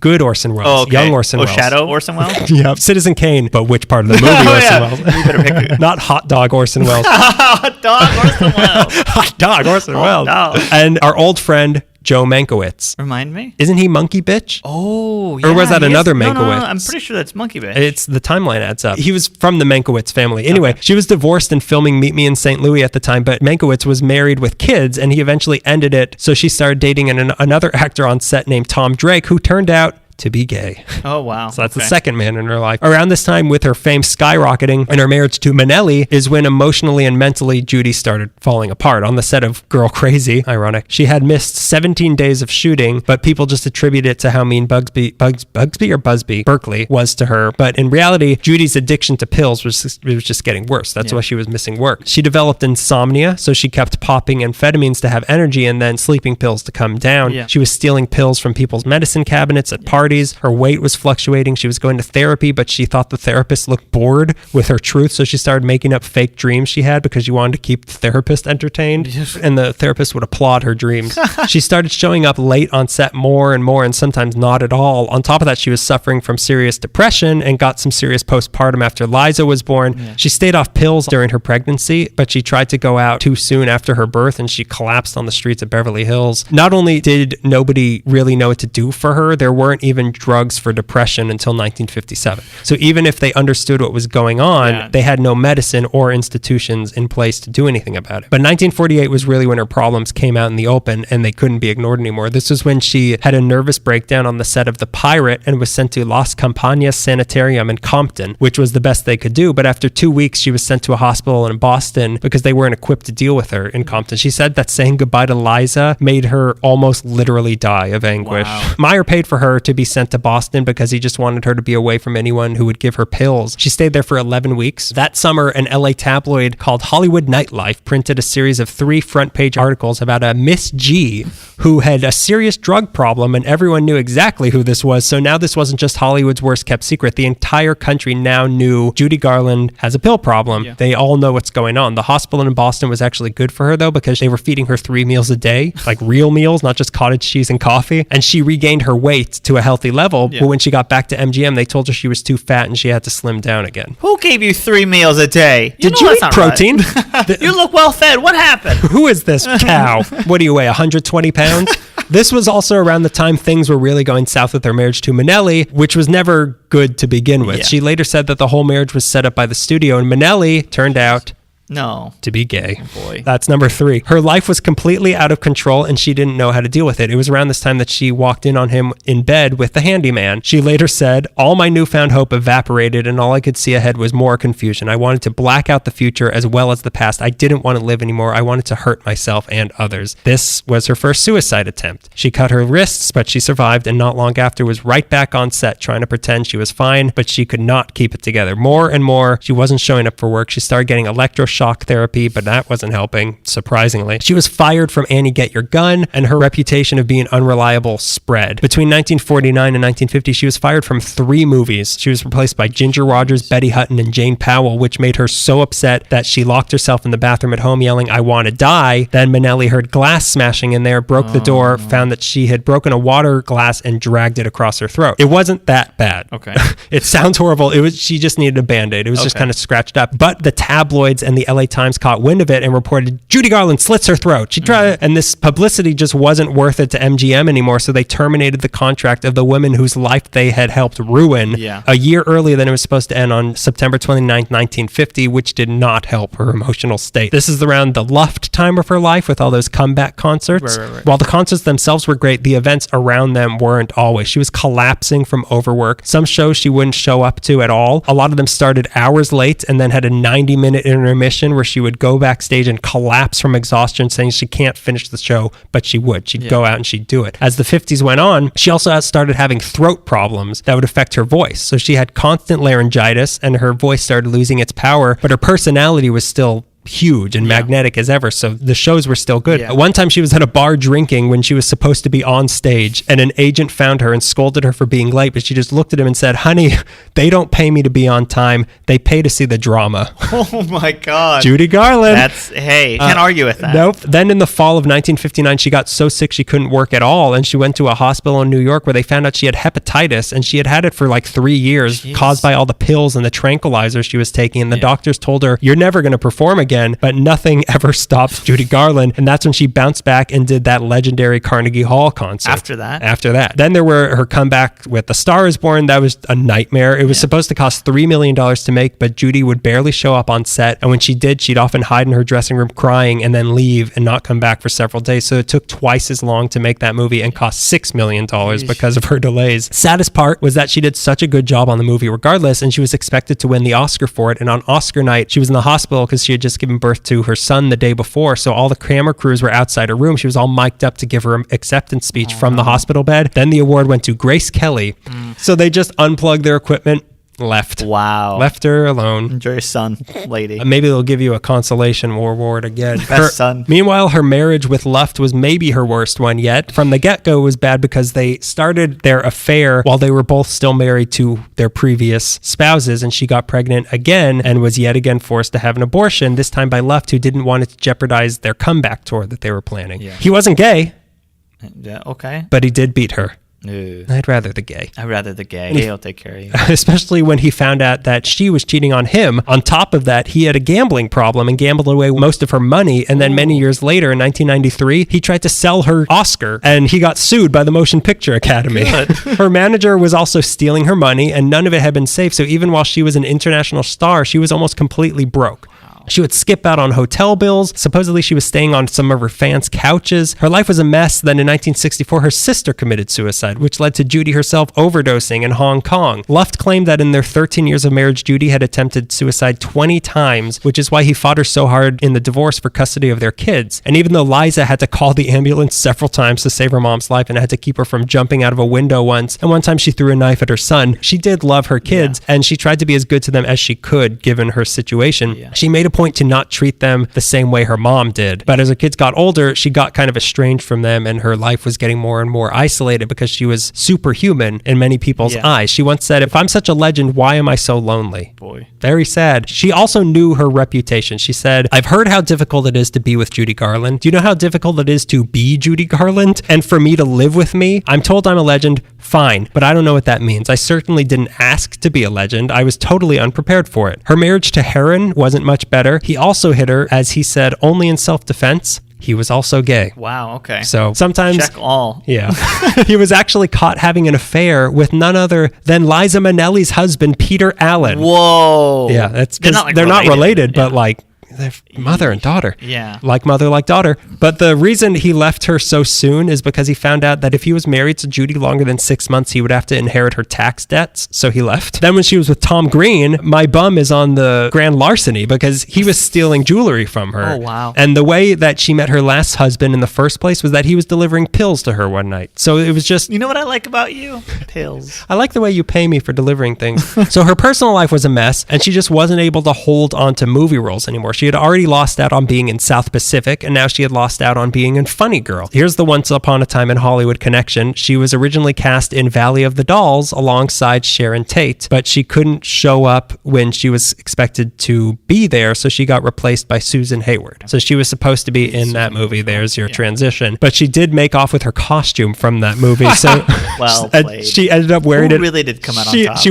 She wore it on her comeback tour shows. That's funny. Which, for as popular as they were, they had a lot of hiccups. hiccups. At one show, she showed up 20 minutes late and got heckled for being late. So she immediately walked off stage and then announced she was too sick to continue the tour, then showed up for the next show the next night. So it was all over the place. Other times she had breadsticks thrown at her for being late. Apparently one time backstage she set the dress she was wearing on fire. By the time 1969 came along, she was really frail. And on the day of her death, supposedly her and her husband had a big fight that he stormed off from and came home, found her dead. It's not ever been entirely clear whether or not this overdose was an accident or not. Right. So we don't really know. She was loved by so many people, but nobody close to her knew how to help her. The guy who wrote a lot of her songs said, everybody loves Judy, but she thinks nobody loves her. There weren't drug rehab facilities until 1968, but by then it was too late for her. She just became such a huge star, she couldn't control it. She said that everyone always expected her to always be her best, but she didn't always feel like her best, so she took pills to get her through it, and she couldn't stop. When she was asked why she still worked so hard to perform, she said, because I was born to do that. She didn't know anything else. I mean, her earliest memory would be performing. She said, the stage was my only friend. It was the only place I felt equal and safe. When you have lived the life I've lived, when you've loved and suffered and been madly happy and desperately sad, well, that's when you realize you'll never be able to set it all down. Maybe you'd rather die first. And she did. But she knew that applause alone doesn't sustain you at 3 a.m. when you can't sleep. Show business preyed on her, and it slowly ate her alive. If the studios hadn't exploited her the way that they did, she could have had a more stable life drawn out over a longer length of time on vaudeville or something. But the Hollywood studio system, it was so high octane that it needed her young and needed her often, and it burnt her out. She's considered to be the first public victim of stardom, and she didn't even really want to be a movie star. Like, she didn't want this. She just wanted to sing on records and in concerts. She didn't even like LA. I dare say she hated LA. It wasn't a good place for her, and it put her around a lot of people that weren't looking out for her best interests. She said, I hate the sun.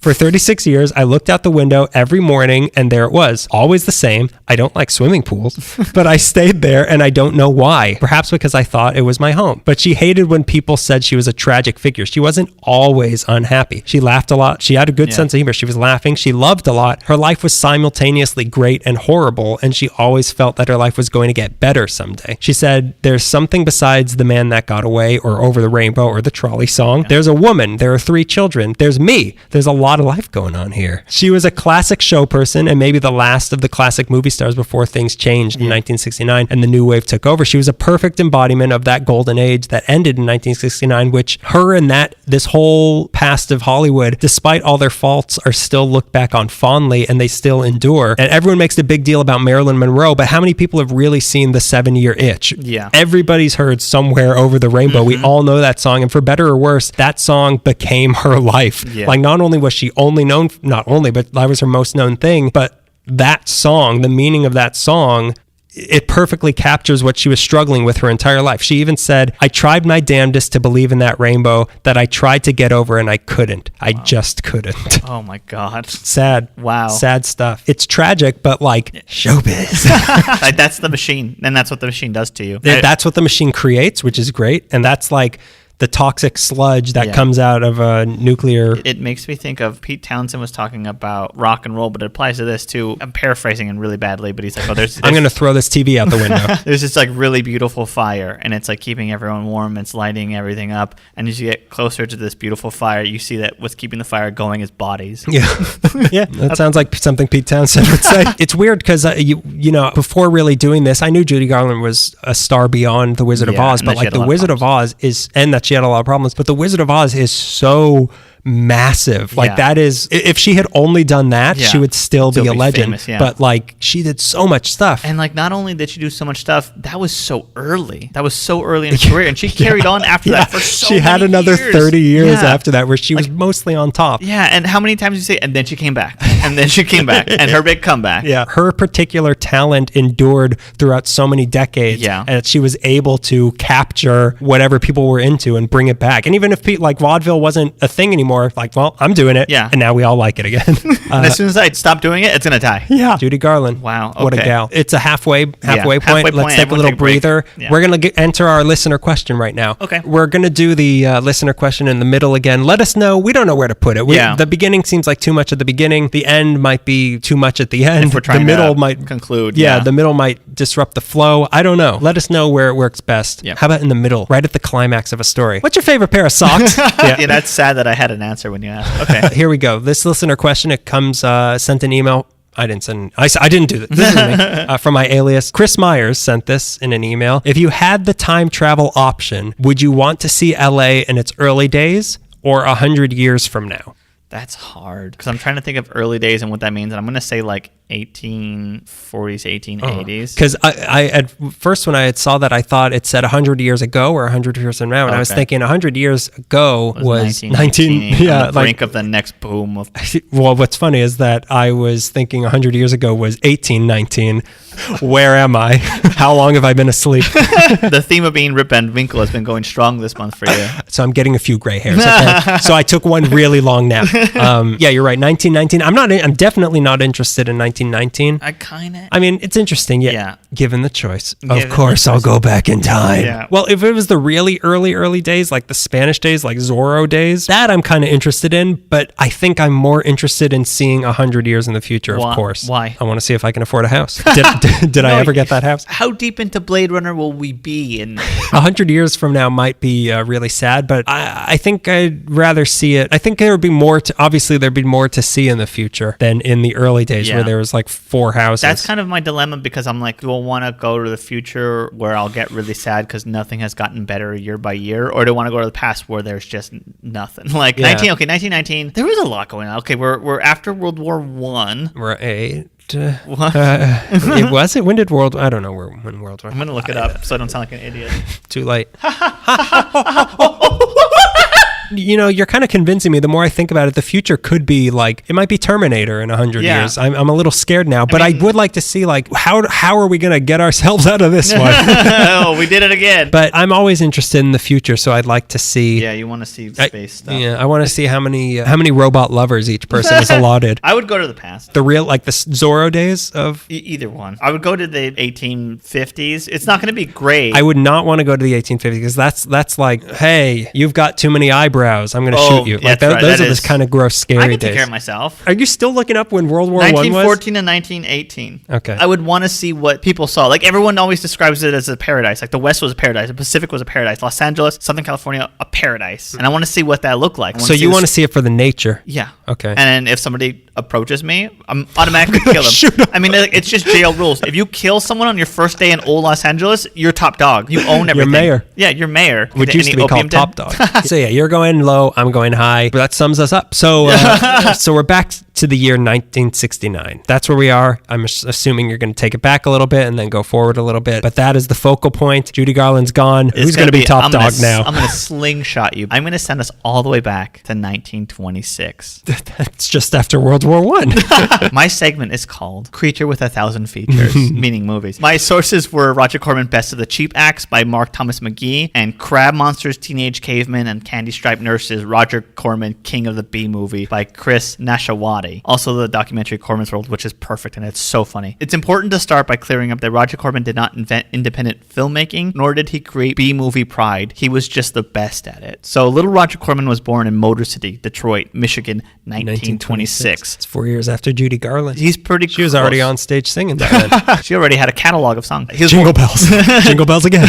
Jingle bells redux. He was born to William and Anne Corman. His childhood sounds like the childhood I'm convinced that I had, but I really didn't. He spent his childhood reading Edgar Allan Poe and building wooden model airplanes for him and his younger brother Gene, and they would sneak off to the movies and see classics of old Hollywood like Mutiny on the Bounty. He remembers that being specifically inspiring to him. The Great Depression didn't cripple his family. His dad had good work that survived the hardship, but things did get a little tight, and a sense of frugality made a lasting impression on both the Corman brothers. So William was an engineer back in Detroit, and that afforded him the opportunity to move his family to Beverly Hills, California in 1940 after he retired. This is when... Just before World War II. So Roger and Gene attended Beverly Hills High, and both of them started getting interested in the entertainment business. But it seems like Roger Corman's early life was about wanting to get into the movies and then making a move to avoid it. Wait, what? He was getting more interested in it, and then he would do something that completely derailed that interest. Okay, so he's self-destructive. Pretty much. So I guess he does have a lot in common with Judy Garland. He was in... Okay, so what was Judy Garland doing in like 1940? Like already being in some movies? She was... I mean, that was post Wizard of Oz. Oh, that's right. That's right. Okay. That was like Meet Me in... No, that was before Meet Me in St. Louis. I think she was doing more Andy Hardy stuff. She was getting fake Oscars. So around this time... More on that later.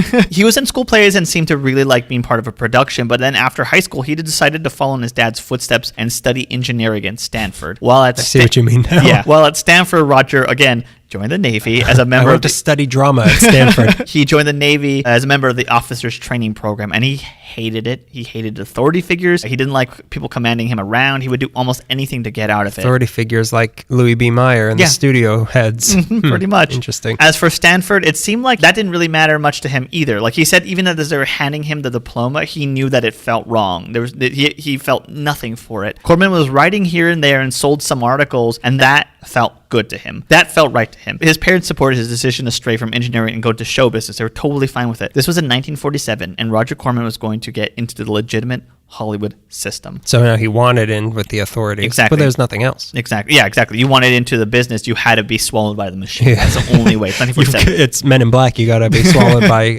Edgar. Is that in the one that I saw? His first entertainment job was at 20th Century Fox as a messenger in the mailroom, where he earned $32.50 a week delivering inter-office memos on How a many bicycle. thousand is that in today's dollars? That's about $3 million a week.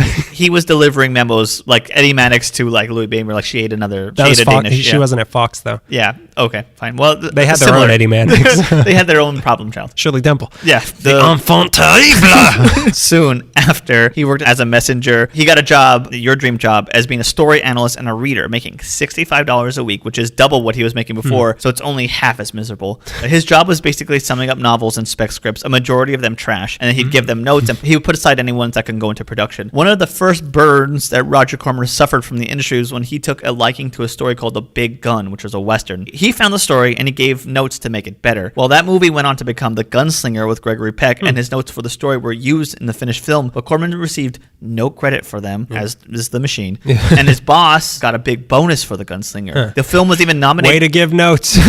The film was even nominated for a WGA award for Best Written American Western. And Corman thought, fine. But it was an honorary award? Yeah, Certainly, it was. They wrote people it. only get honorary. They wrote it on the Oscar. Corman thought, fine, it was my job to do this. I didn't need the bonus or even a slight increase in pay, but this whole machine runs on credits. I want the credit for that. Your credits are your Boy Scout badges when you're early in career, and I just needed the credit for fixing a story I like. That's how I'm going to move ahead, and you didn't give me the credit. We both know that's not how it works, but you could see that frustration clearly. I did work. The work was recognized. I got no recognition. So he left Fox to go to jolly old England on GI Bill to attend Oxford University for the purpose of studying literature so he could read scripts. What?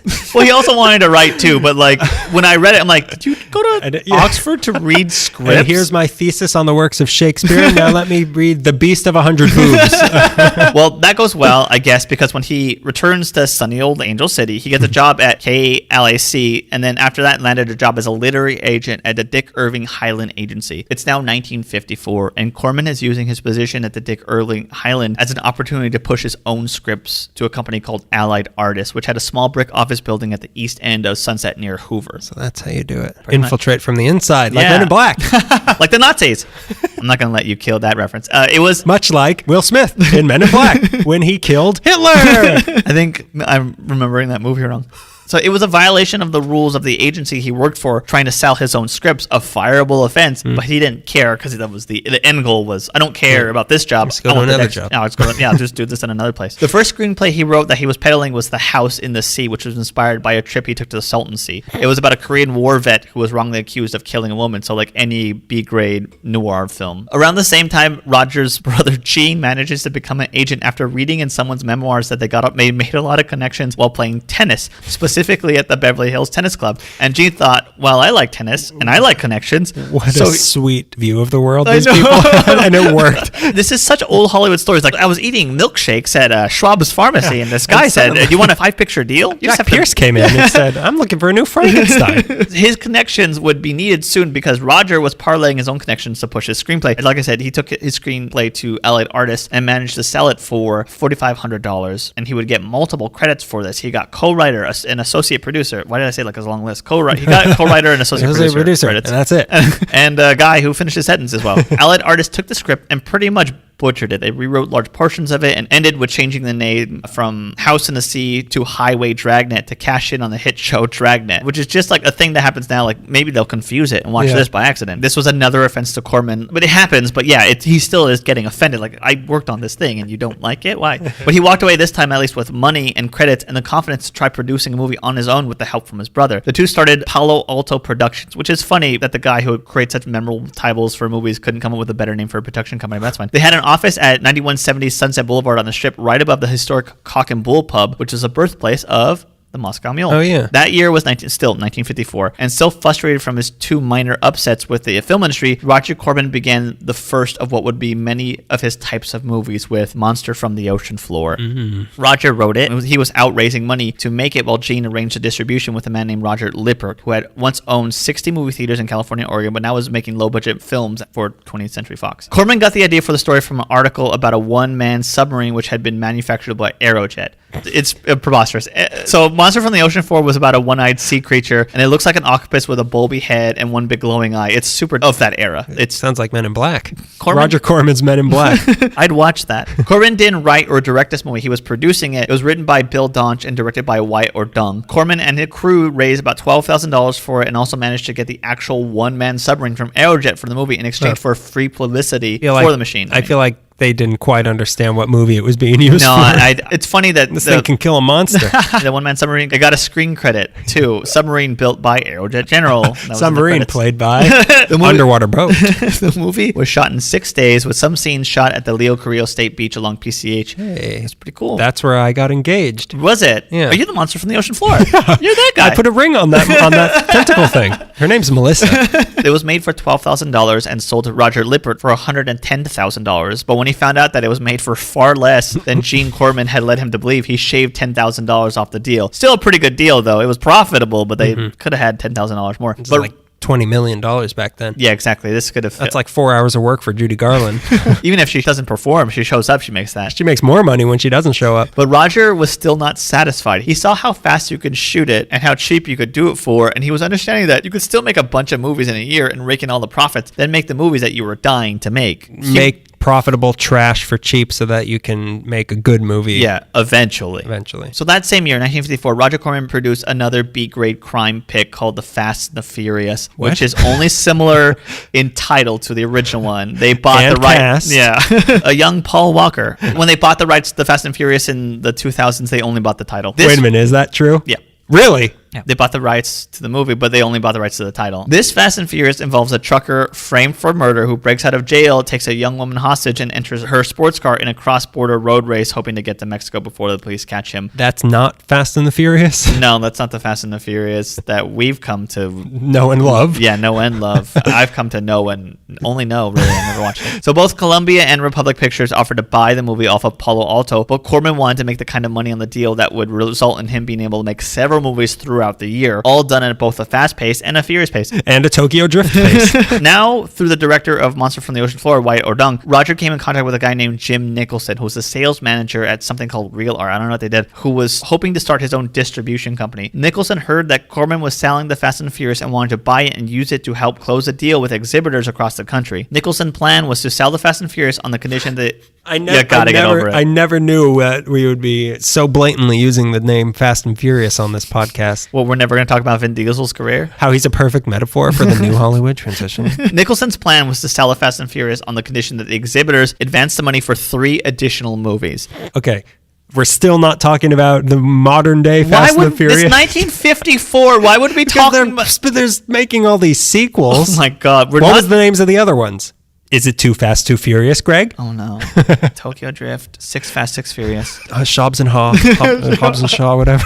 Bed Knocks and Broomsticks. Oh, no. Fast and the Furious presents Bed Knocks and Broomsticks. They wanted to sell this and show it to exhibitors, and they would get advanced for 3 additional movies. So Corman gave Nicholson 30 days to see if this would work. Corman and Nicholson flew across the country pitching to exhibitors. These two, Corman and Nicholson, along with a lawyer named Sam Arkoff, would make up this team that would make most of the Corman career. Sam Arkoff was a lawyer, and Jim Nicholson would form American International Pictures, AIP, which I'll call for the rest of this thing, and Corman would be their biggest supplier. Corman was sort of like the third musketeer. Like, he was heavily involved. He's not part of AIP, but AIP pretty much bought anything that Corman made. So he was like the third man in this team. For a long time, he was their only supplier. The deal was that he would make like 10 movies a year, and upon delivery for each movie, he'd get $50,000 negative pickup, whatever that means, plus You don't watch Shark Tank? $15,000 advance on foreign sales. So they're making movies together, AIP and Corman. Mid-50s, 50s, this was a time when television walloped the theaters for the attention of the American audiences, and movies went into Judy Garland show. And movies went into full panic mode, along with the Did The Sopranos come out or something? Yeah, I had to watch every episode. Had to watch The Wire. There were 4 channels: CBS, NBC, ABC, HBO. Kind of controversial at time, but Leave It to Beaver. I've seen all the episodes already. Sopranos. What's this family about? What happens when this kid misbehaves? Oh no. Oh jeez. Why is he digging a hole and crying? So television came, started kicking movie theaters in the ass. That, alongside the antitrust laws that prevented film studios from owning movie theaters, squeezing out low-budget independent-made movies. So now low-budget movies from these rinky-dink studios, they had a chance to be seen, and American audiences were becoming more accustomed to relatable stories instead of grand epics done by these studios. Also, 1954 was the year the horror movie Them and Godzilla came out, setting out the nuclear monster movies of the 50s. So they were really good ones that came out, and then just all the bad ones followed. And guess who was responsible for all the bad ones? You also had like really popular Western TV shows coming on at the time. Bonanza for young kids and teenagers. Gunsmoke. The Rifleman. You know a lot. Zorro. The ultimate Western gunslinger. Zorro. So the first movie he made for AIP was in 1955. It was a Western called Five Guns West, and Corman would be directing it, and he hadn't really directed anything to this point with like actual stakes, like money behind it, and had to be seen by a lot of people. It was said that he had his eyes glued to the script while scenes were being filmed, until eventually the writer told Corman to concentrate on the actors being filmed. Roger has said that... You're saying the line. I just want to make sure that they get every punctuation mark that I wrote. You didn't say period. I went to Oxford. Roger has said that making the first movie was so nerve-wracking. You'll love this. He was sick to his stomach the whole time. My kind of guy. It rained the first day, and he was on his way to the set when it started to come down, and he pulled over and threw up on the side of the road. That's the perfect time to do it, because everyone thinks it's just more rain. Okay, so low-budget filmmaking is interesting in a lot of different ways, but my favorite is how people get into them. Like the director of Monster from the Ocean Floor recruited a gas station attendant in Hollywood and possible actor, I don't know, Jonathan Hayes for a role. He then went on to play a role in The Fast and the Furious. Hayes then got his friend Bailey Campbell to write a script for Corman in exchange for writing a big role for Hayes. Hayes, who was an actor, through his roles in Corman movies, became a valuable asset to the productions and eventually became the stunt coordinator for all of the Corman picks while continuing to act in the movies. So it's friends helping friends and gaining a wide array of experience, because on these low-budget movies, you do a bunch of stuff you weren't necessarily hired for, and you get all these experiences, and then you bring your friends in, and then you bring college credit. And you also get college credit, and you don't have to worry about that come re-enrollment time at Oxford to be a production assistant. Imagine him having to go back to Oxford in between movies. So after Five Guns West comes Apache Woman in 1956, probably because he wanted to reuse the sets and props and actors, and the cameras were out. Like that's exactly how he worked. Like I have everything out now, might as well shoot 3 westerns while we have the guns before we get to take it back to the rental thing. Like it's so ludicrous. Like that Dick Miller guy, Dick Miller, the actor, he played 2 roles on Apache Woman as both a cowboy and a Native American. And if I remember correctly from the documentary, he shoots himself in the movie. All along, I was the cowboy and the Indian. Wasn't that a metaphor that we were all looking for? So around... Yeah. Pretty good. Around this time... Well done, Roger Corman. Pretty smart guy. Did you go to Oxford? Around this time, it's becoming very evident that unless Corman could figure a way to make the third movie for half the price, the difference left over would come out of his pocket. Because the deal was that he had to make these 3 movies for then, and then they would start paying off, and he can get into this cycle of being paid for each movie. So while filming Apache Woman, Corman sends Lou Place, an actor and a production manager, to go out to make a non-union film in Indio, and he gave him $28,000 to do this. It was based on a sci-fi script from Tom Flyer, and eventually became The Beast with a Million Eyes. So boom, they make it and hand it over to AIP, and they sell it. But there's a snag when the exhibitors see the movie and they realize that there isn't a visible monster. It was sort of like an alien watching over everything with no visible, like no actual manifest monster. With a million eyes, though. With a million eyes. So now they're refusing to buy it. So it comes back to Corman, and now he's got to throw this gash down monster in this thing. So Corman contacts none other than Monster Boy himself, Uncle Forey, Forrest J. Ackerman, Monster King, proprietor. Give me one of your spare monsters. Yeah, quick. You got any monsters lying around? Proprietor and ghoul daddy of famous monster Filmland. So Forey put Corman in contact with a special effects guy named Paul Blaisdell. Paul Blart special offense part. Paul Blaisdell, who quickly put together a little hand puppet and a miniature spaceship for $200 and saved the movie. Not really. No one really liked it. And Lou Place had... Thanks for saving us. Yeah. Lou Place had taken his name off of the movie, but contractually it fulfilled Corman's 3-picture deal, which was The Fast and the Furious. Technically, it's a movie. Yeah, technically it runs on frames. There's 24 frames per second. After he has the 3-movie deal done, let's go make another picture. He had made a deal with 2 drive-in theater owners in New Orleans to make a pick for them, and he was off to Louisiana to film Swamp Women.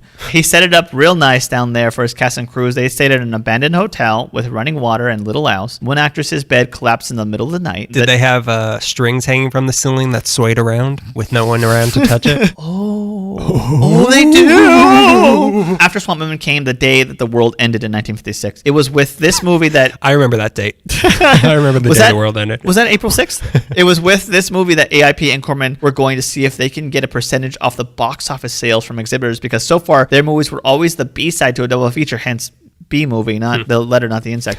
I wrote that in my notes because I don't let them say it. So as B movies on double bills, they were only entitled to a flat rental rate for movies, which was usually a couple $100. $300 was decent for them. AIP and Corman wanted a percentage of the box office, and so AIP went and stuck two movies together, The Day the World Ended and Defend Them from 10,000 Leagues, which is we know what you're ripping off, together, and sold them as a package for the same money. Under the Ocean. He put these two movies together and sold them as a package for the same money that the exhibitors were giving to major studios for a single crap movie. Now you get two crap movies for the price of one. So the exhibitors saw the scheme and tried to split up the movies, and AIP held firm on their decision/scheme. It paid off in the first week of December in Detroit. Detroit decided to go with this deal. So when that deal went through, there was a blizzard in Detroit and also a newspaper strike. Can't throw up on that. So that's too visible. That'll hang. That'll freeze. And in that's 6 gonna weeks, be there till spring. And people will make fun of you in spring. Trust me. So there's a newspaper strike that threatens the movies coming out, as does this blizzard. So Nicholson and Arkoff, they fly to Detroit and they went around the streets in a monster caravan with people dressed up as monsters trying to convince people to go to the movies. And by golly, it worked. Go to the movie! I'm gonna eat your daughter in a stroller if you don't go see Phantom from 10,000 Seas or whatever. Monster caravan is just 2 words. I love saying that. Roger and Jean back home were also making friends and networking, which people in Hollywood think is the same thing. Focusing on drive-in theaters and children's burn, solid burn. I would love it if the machine ate me. At least you get paid. I would love to be sucked into the gears and have to take pills. They're back home, they're making connections, and they're focusing on drive-in theaters and children's matinees because they know their audience. They've become close with the owner of the Pacific Drive-In Theater chain, a man named Bert Pirosh. A pretty powerful guy as far as exhibitors go, because LA had a huge chain of Pacific drive-ins, and if you weren't playing his drive-ins, then you weren't playing your movie in LA, and that was like a big market in getting people to watch movies in LA. And you wouldn't play drive-ins if you weren't making these type of B movies that they were making. Those were the only things, because audiences were there for them, and as long as you play to the audience, they're just there to have backroom music while they mac. No, those passion pits. Well, they're naked now there. As long as you played to these audiences and followed the cultural trends that they were into, you were going to make money. That's what Roger Corman did his entire career. He saw a cultural change coming and he followed it. So they're about 7 movies deep into this thing, and usually with the same people who are the beast that's 7 movies deep. The creature with 1,000 features. Around 7 movies. Get it now. That's funny. About 7 movies in, that's when he starts forming the Corman crew. The first couple features, he saw that not everyone was particularly good at their jobs. So the next feature, he'd bring back the ones who were good at their jobs, drop the ones that were bad, and repeat the process for each movie. And each movie, he'd bring the good people that worked for him before were getting better. New ones would come on board. The new bad ones would be dropped. The new good ones would be kept for the next picture, and they would get better. You get a pure muscle film crew. Exactly. Is that a thing? It's a thing on my arm, so I'm assuming it can be on film crews as well. His production team, they started getting hired by other crews because they were so good. Not necessarily because they liked working for Corman. I don't know why. Floyd Crosby, who did camera work for Monster on the Ocean Floor, that was his number one cinematographer. He would eventually be the cinematographer for High Noon, which was certainly not a Corman pick, and won an Academy Award. He won an Academy Award for Taboo. Wait, you can win Academy Awards? You don't just be guilt given or denied them by Grace Kelly. Grace Kelly was in High Noon, by the way. And the Oscar goes to the Beast from 1,000 Feet. Floyd Crosby. I'd like to thank God who I did not make me. Thank God who I've destroyed. Who I'm an affront to. You fear me. You really fear me. So Floyd Crosby worked on High Noon after working for years on Corman movies. He won an Academy Award for Taboo, A Story in the South Seas. He's also father to David Crosby. Really? Yeah. Huh, that's too bad. What a shame. David Heller was an art director and Ronald Sinclair was his editor. Marjorie Corso was his costume manager. Dick Rubin and Carl Brainerd were his prop manager. Jack Herrera was his assistant director, and Jonathan Hayes was his stunt coordinator and one of his biggest actors. His chief composer, I was going to tell you this one when we went in and out earlier, was Ronald Stein. He took a chance on Stein, not paying him much, obviously, but giving him the chance to work. He composed 12 movies in like 2 years, 1956 to like 1958. And in case you missed that, yep, Roger Corman made 12 movies in 1 year. Anyways, Stein was said to be the finest composer working in low-budget movies. Feinstein. He's Feinstein. He was the finest composer working in these trashy movies. I was reading about him, and I knew that I knew his name from somewhere. And then I remember that Ronald Stein made the music for one of my favorite movies ever, a little Jack Hill movie called Spider Baby, which is fantastic. The music is fantastic throughout the whole movie, with a theme song is absolutely perfect. Lon Chaney, Spider Baby. Lon Chaney Jr. sings it, and it's, if you're near your computer, please listen to the theme from Spider Baby because it's so good. You can hear how old Lon Listen Chaney to Jr. Judy is. Garland's version of it. It sounds a lot like Somewhere Over the Rainbow. Spider. Which, by the way, speaking of spiders and Judy Garland, the song Starman on the Ziggy Stardust and the Spiders from Mars is musically the same song as Over the Rainbow. Really? Starman. Na, na, na, na, na. He ripped her off. Yeah. Good for him. Everyone.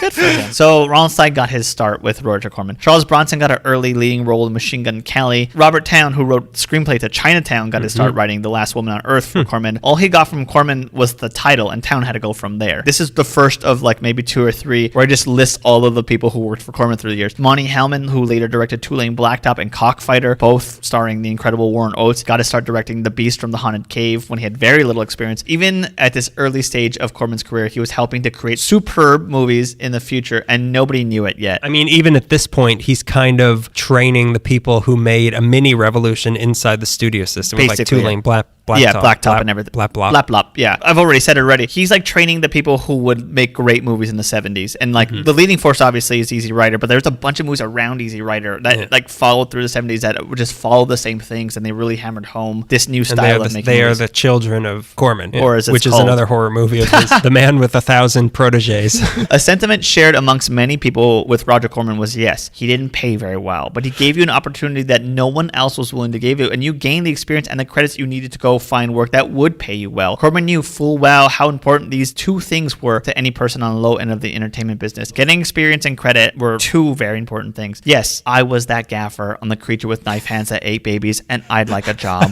early. And I'm not going to take it anymore. Now, of all of the success stories to come from Roger Corman's movies, none is bigger than his next one, and it happens to be very early on in both their careers. So Corman decides that he wants to sit in on acting classes to start meeting fresh talent, people who had the desire to work hard and were willing to accept very little pay in exchange for credit. It's at Jeff Corey's acting class where he meets a young man who stands out, and his name is Jack Nicholson. Wow. And he was so impressed by Nicholson's willingness to work for very little money that he cast him in Crybaby Killer, where he would play the Crybaby Killer. Spoiler. By the way, there is a great, I've said it already, there's a great documentary about Roger Corman, Corman's World, and Jack Nicholson is the star of it. He's so funny, and he cries at the end. Crybaby Spoiler Killer. again. Yeah. he never left that role. Crybaby Killer, the writer Leo Gordon, who acted in the movie, gave himself the best line of the movie. Teenagers. We never had them when I was a kid.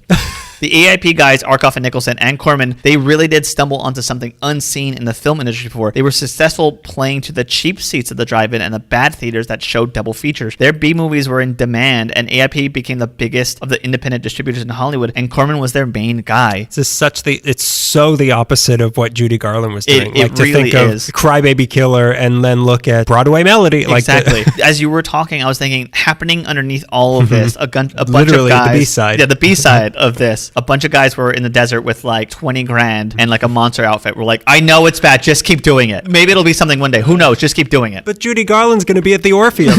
Corman was very practical when it came to his movies. He wanted them done fast and cheap with an eye always on the bottom line. By the end of the 50s, Corman directed 24 movies and was already making plenty of money for AIP, but not enough for himself. So he decides, all right, I want to go into the distribution game. He put Palo Alto aside and created a company called Film Group. Now, on a bet, I don't know with who or what the bet necessarily was. I think the bet was like, could you just do it? But on a bet, he bet that he can make a movie in 2 days with a budget of $20,000. That movie is Little Shop of Horrors, and it stands out. Whoa. Yeah. It's like The Jack Nicholson one. yeah. Wow. 2 days. They talk about this movie like it's Beatles Revolver. Like that's when people are like, oh, there's something here. Like this movie's funny Need and me weird. some- His The camera sitar playing on, I'm a dentist.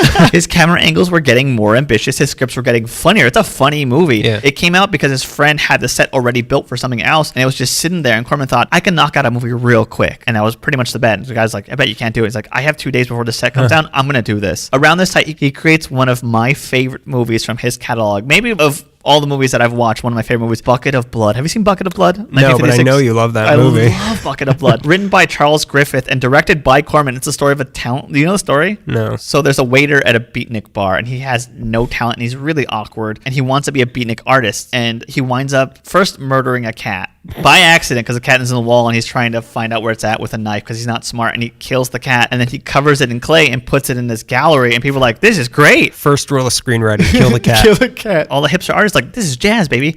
And then he's like, well, I gotta keep doing it. So he just keeps killing people and covering them in clay and taking them to the art gallery. It's It's fun. Dick Miller's in it. Dick Miller is so good in this. Some people say that this is a self-reflective piece about Corman. The movie is about Corman's need or want to assimilate into greats of filmmaking, but using cheap death pose as art to do it, which is pretty clever. Did he have anything to do with Head, the Monkees Somebody movie? did. No, he didn't, but it was being done around the... Because Jack Nicholson wrote that, and Jack Nicholson was learning and working from Corman. The guys who paid for Easy Rider were the guys who worked on Head. Okay. We'll get to that fiasco. Roger Corman's personal style was bleeding through to his films despite his lack of finances, which is what happens when you learn to work cheap and effectively, is that you can execute ideas with ease and with confidence without the money being there. Can't get a crane shot of the side of a building? Throw the camera off the roof and hope it doesn't break. That's DIY filmmaking, baby. That's lesson number one. Now It's going to be a twirly shot. that's what the guy falling off the roof will think. You don't want to be irresponsible. You have to also throw the cameraman with the camera. Thus comes the old saying, throw the cameraman out with the camera. Now that he has a distribution company, he can hawk his own movies, but also he needs other movies to buy and sell at theaters. So he gets into the executive producer game. I think one of the first movies that they bought was Stakeout on Dope Street, and it was directed by a newcomer named Irving Kershner, who would a couple decades later make the best Star Wars movie, The Empire Strikes Back. Phantom Man. Oh, yeah. Right. After Stakeout on Dope Street came The Brain Eaters, done as a favor to one of the frequent actors, Ed Nelson. Directed by Francis Ford Coppola. Corman gave Nixon 6 days with Brain Eaters and $26,000 to shoot it. It got made, didn't make much of a splash, and was later sued by Robert Heinlein for ripping it off from a serial series called The Puppet Master. Corman loved and respected Heinlein and gave him $5,000 in a settlement since the movie was very low budget. This is 90% of what we made. But Corman saw that things couldn't function the way they did with AIP. Crappy B movies and monsters and bikini girls were fine, but within 10 years... Yeah, fine. They sure are fine. They sure are. Monsters. But within 10 years, the culture was changing again. It's the dawn of the 60s, so he wanted to stay ahead of the curve. Aquarius. Yeah, I don't know what that means. It's a musical. Is that you want to hear? Here, I can transition nicely into singing. The age of Aquarius. You're breaking my computer. I'm breaking your computer's heart because that was such a binary beautiful... It's just zeros falling out, which are computer tears. He wants to stay ahead of the curve. Like we mentioned, he knew what to do. He knew that I have to follow these kids around and see what's going to come next, make movies for them that they don't even know they want yet. I have to incept them. What him and AIP had made up to that point was like, it's defined basically as 10-day black and white B movies. That served their function, but Corman was getting bored of it now that his confidence and his skills as a director and a producer were matching his ambitions. What Corman wanted now at the dawn of the 60s was to do a 15-day horror movie in color. What he wanted to do was a film adaptation of Edgar Allan Poe's The Fall of the House of Usher. He, as a kid, read all of the complete works of Usher and he loved them. But AIP... Complete works of Usher? Sorry, the complete works of Poe, you're right. He loved R&B. The way he could dance. But AIP had one concern. There's no Gerstern monster in The Fall of House of Usher. So Corman thinks quick and it's like, well, who made the house fall down? So his reply is, the house is the monster. And they're like, all right, fair. They're like, and it has tentacles. So Corman brought in Twilight Zone. It does have wings, though. Okay. Houses have wings, the east wing, the west wing. Oh. I'm poor.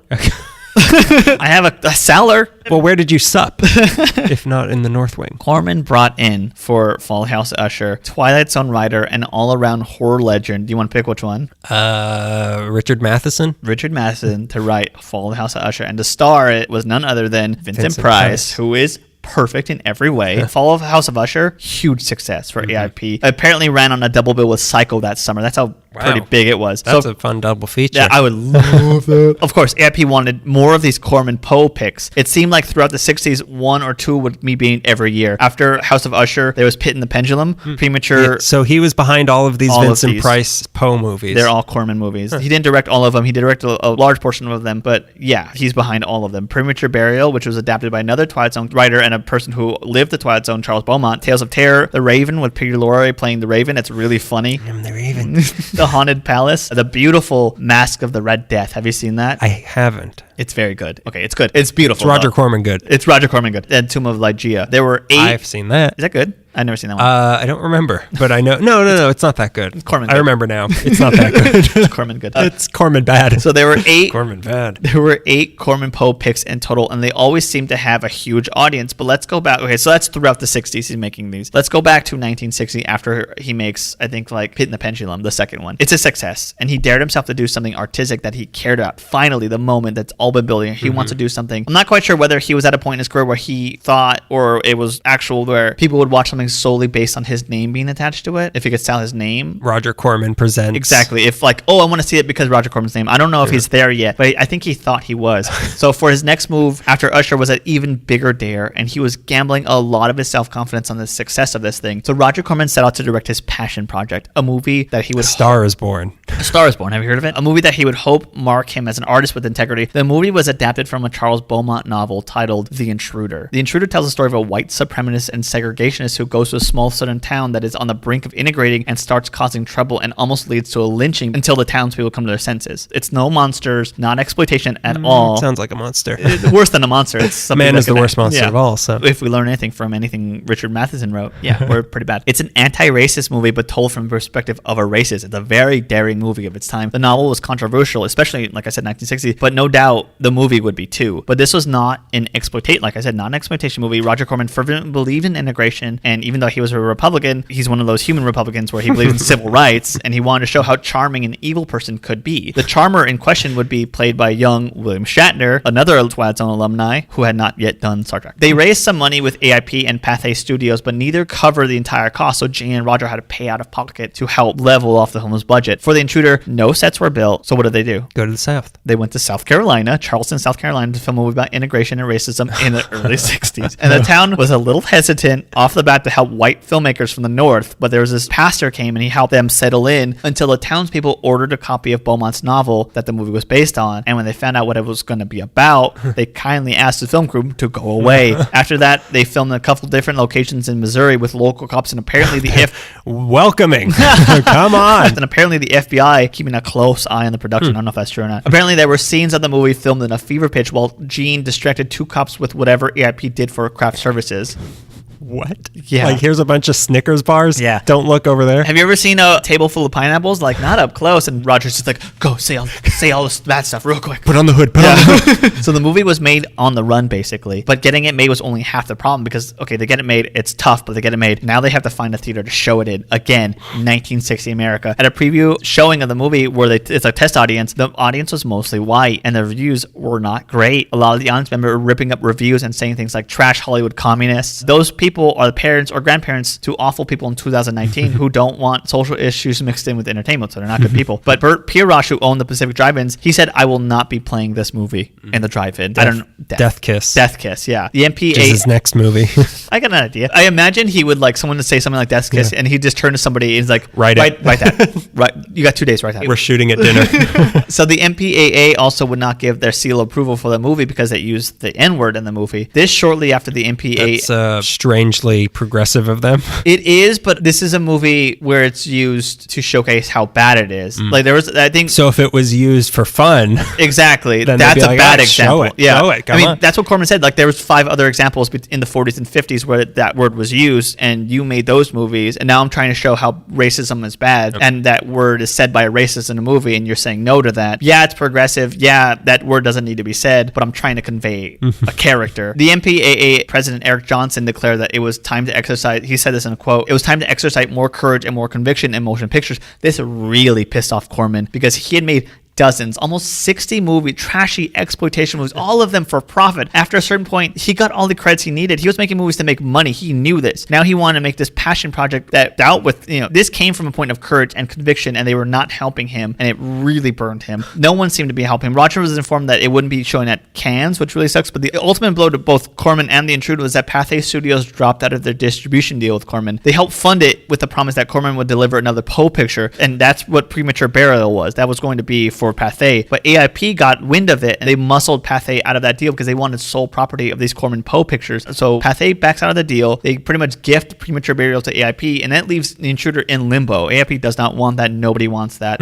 It's seen by some audiences. It receives pretty good reviews overall, although not a masterpiece. It's certainly way ahead of its time and better than anything else he was doing. But more importantly, he cared about it. This whole ordeal really, really bothered him, and he kind of never got over it. He said that was the only movie that he lost money on, and the lesson he learned was that he should just keep his opinions to himself. It was a damn it's hearing him talk about it now. He's so much like everything you've heard me say. If you never heard him talk before, he's Mr. Rogers. He's so mild-mannered and polite. He's like a genuinely nice guy. So when he talks about the pain of the intruder, it really hurts my feelings because it seems like I believe in integration and I want to make this movie, and it sucks. It really bums me out. Yeah. So I've been talking a long time. Never go out on a limb. That's the story of this. Never try to make a movie in the South. Let's try to race through the 60s, as anybody living in the 60s was trying to do. So, you didn't race through it. You weren't really there, man. Along with all the Poe pictures he's directing, he's helping produce a bunch of movies and giving work to fresh young talent who will work for peanuts. So much happens in this era, and it's almost impossible to sum it up succinctly since I spent all this time getting us here. Roger continues to stay ahead of the curve in terms of youth culture. He reads articles about the Hells Angels terrorizing a town, so he makes a biker movie starring the son of Henry Fodder, Peter, the Wild Angels. It's a huge drive-in exploitation success and launches the biker movie trend, which was a huge trend of the 70s. It's said that the two of the actors in the movie... Sounds like a certain movie coming out in 1969. Weird.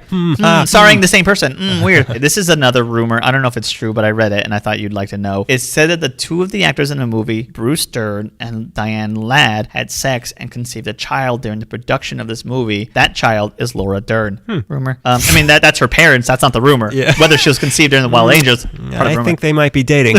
Anyways, not only is Wild Angels popular, but it made bank for AIP and Corman. The following year, they saw that acid was becoming a big factor in the hippie counterculture movie. So Corman's like, yeah, let's make a movie about acid. So he brought back Peter Fonda, got Jack Nicholson to write it since he had experience dropping acid. He added in Dennis Hopper, who had starred in a pretty good LA horror movie called Night Tide that AIP distributed, not to mention friggin' Rebel Without a Cause. And the three of them, or four of them, they made a movie called The Trip about a TV commercial director who tries acid for the first time. So, I mean, this is like the test run of Easy Rider, pretty much. Yeah, basically. You could see it all coming to this. Yeah. The movie is incredibly artistic and kind of terrifying. So to direct this movie, Corman wanted to illustrate an acid trip as perfectly as he could, and he wanted to translate it. He wanted it to translate well. So he gave the camera acid. So the guy who went to Oxford to learn how to write monster pics, that same guy was like, well, all right, I'm making a movie about acid. I should probably drop a responsible amount of acid for research Oxford purposes. man's amount of acid. And the cast of dirtbags like Nicholson and Fonda and Hopper were like, they wanted a square-ass guy who's way older than them. Like, yeah, you should probably drop acid. You should pay for it. Do you think we could borrow money to buy acid? So this whole caravan of actors, they start heading up to Big Sur to do drugs because Roger Corman's like, I hear you have to be in nature to do drugs. They drive to Big Sur. I don't know if they're filming scenes or they just go up there to do drugs, but Corman, in typical Corman fashion, builds a schedule for taking acid.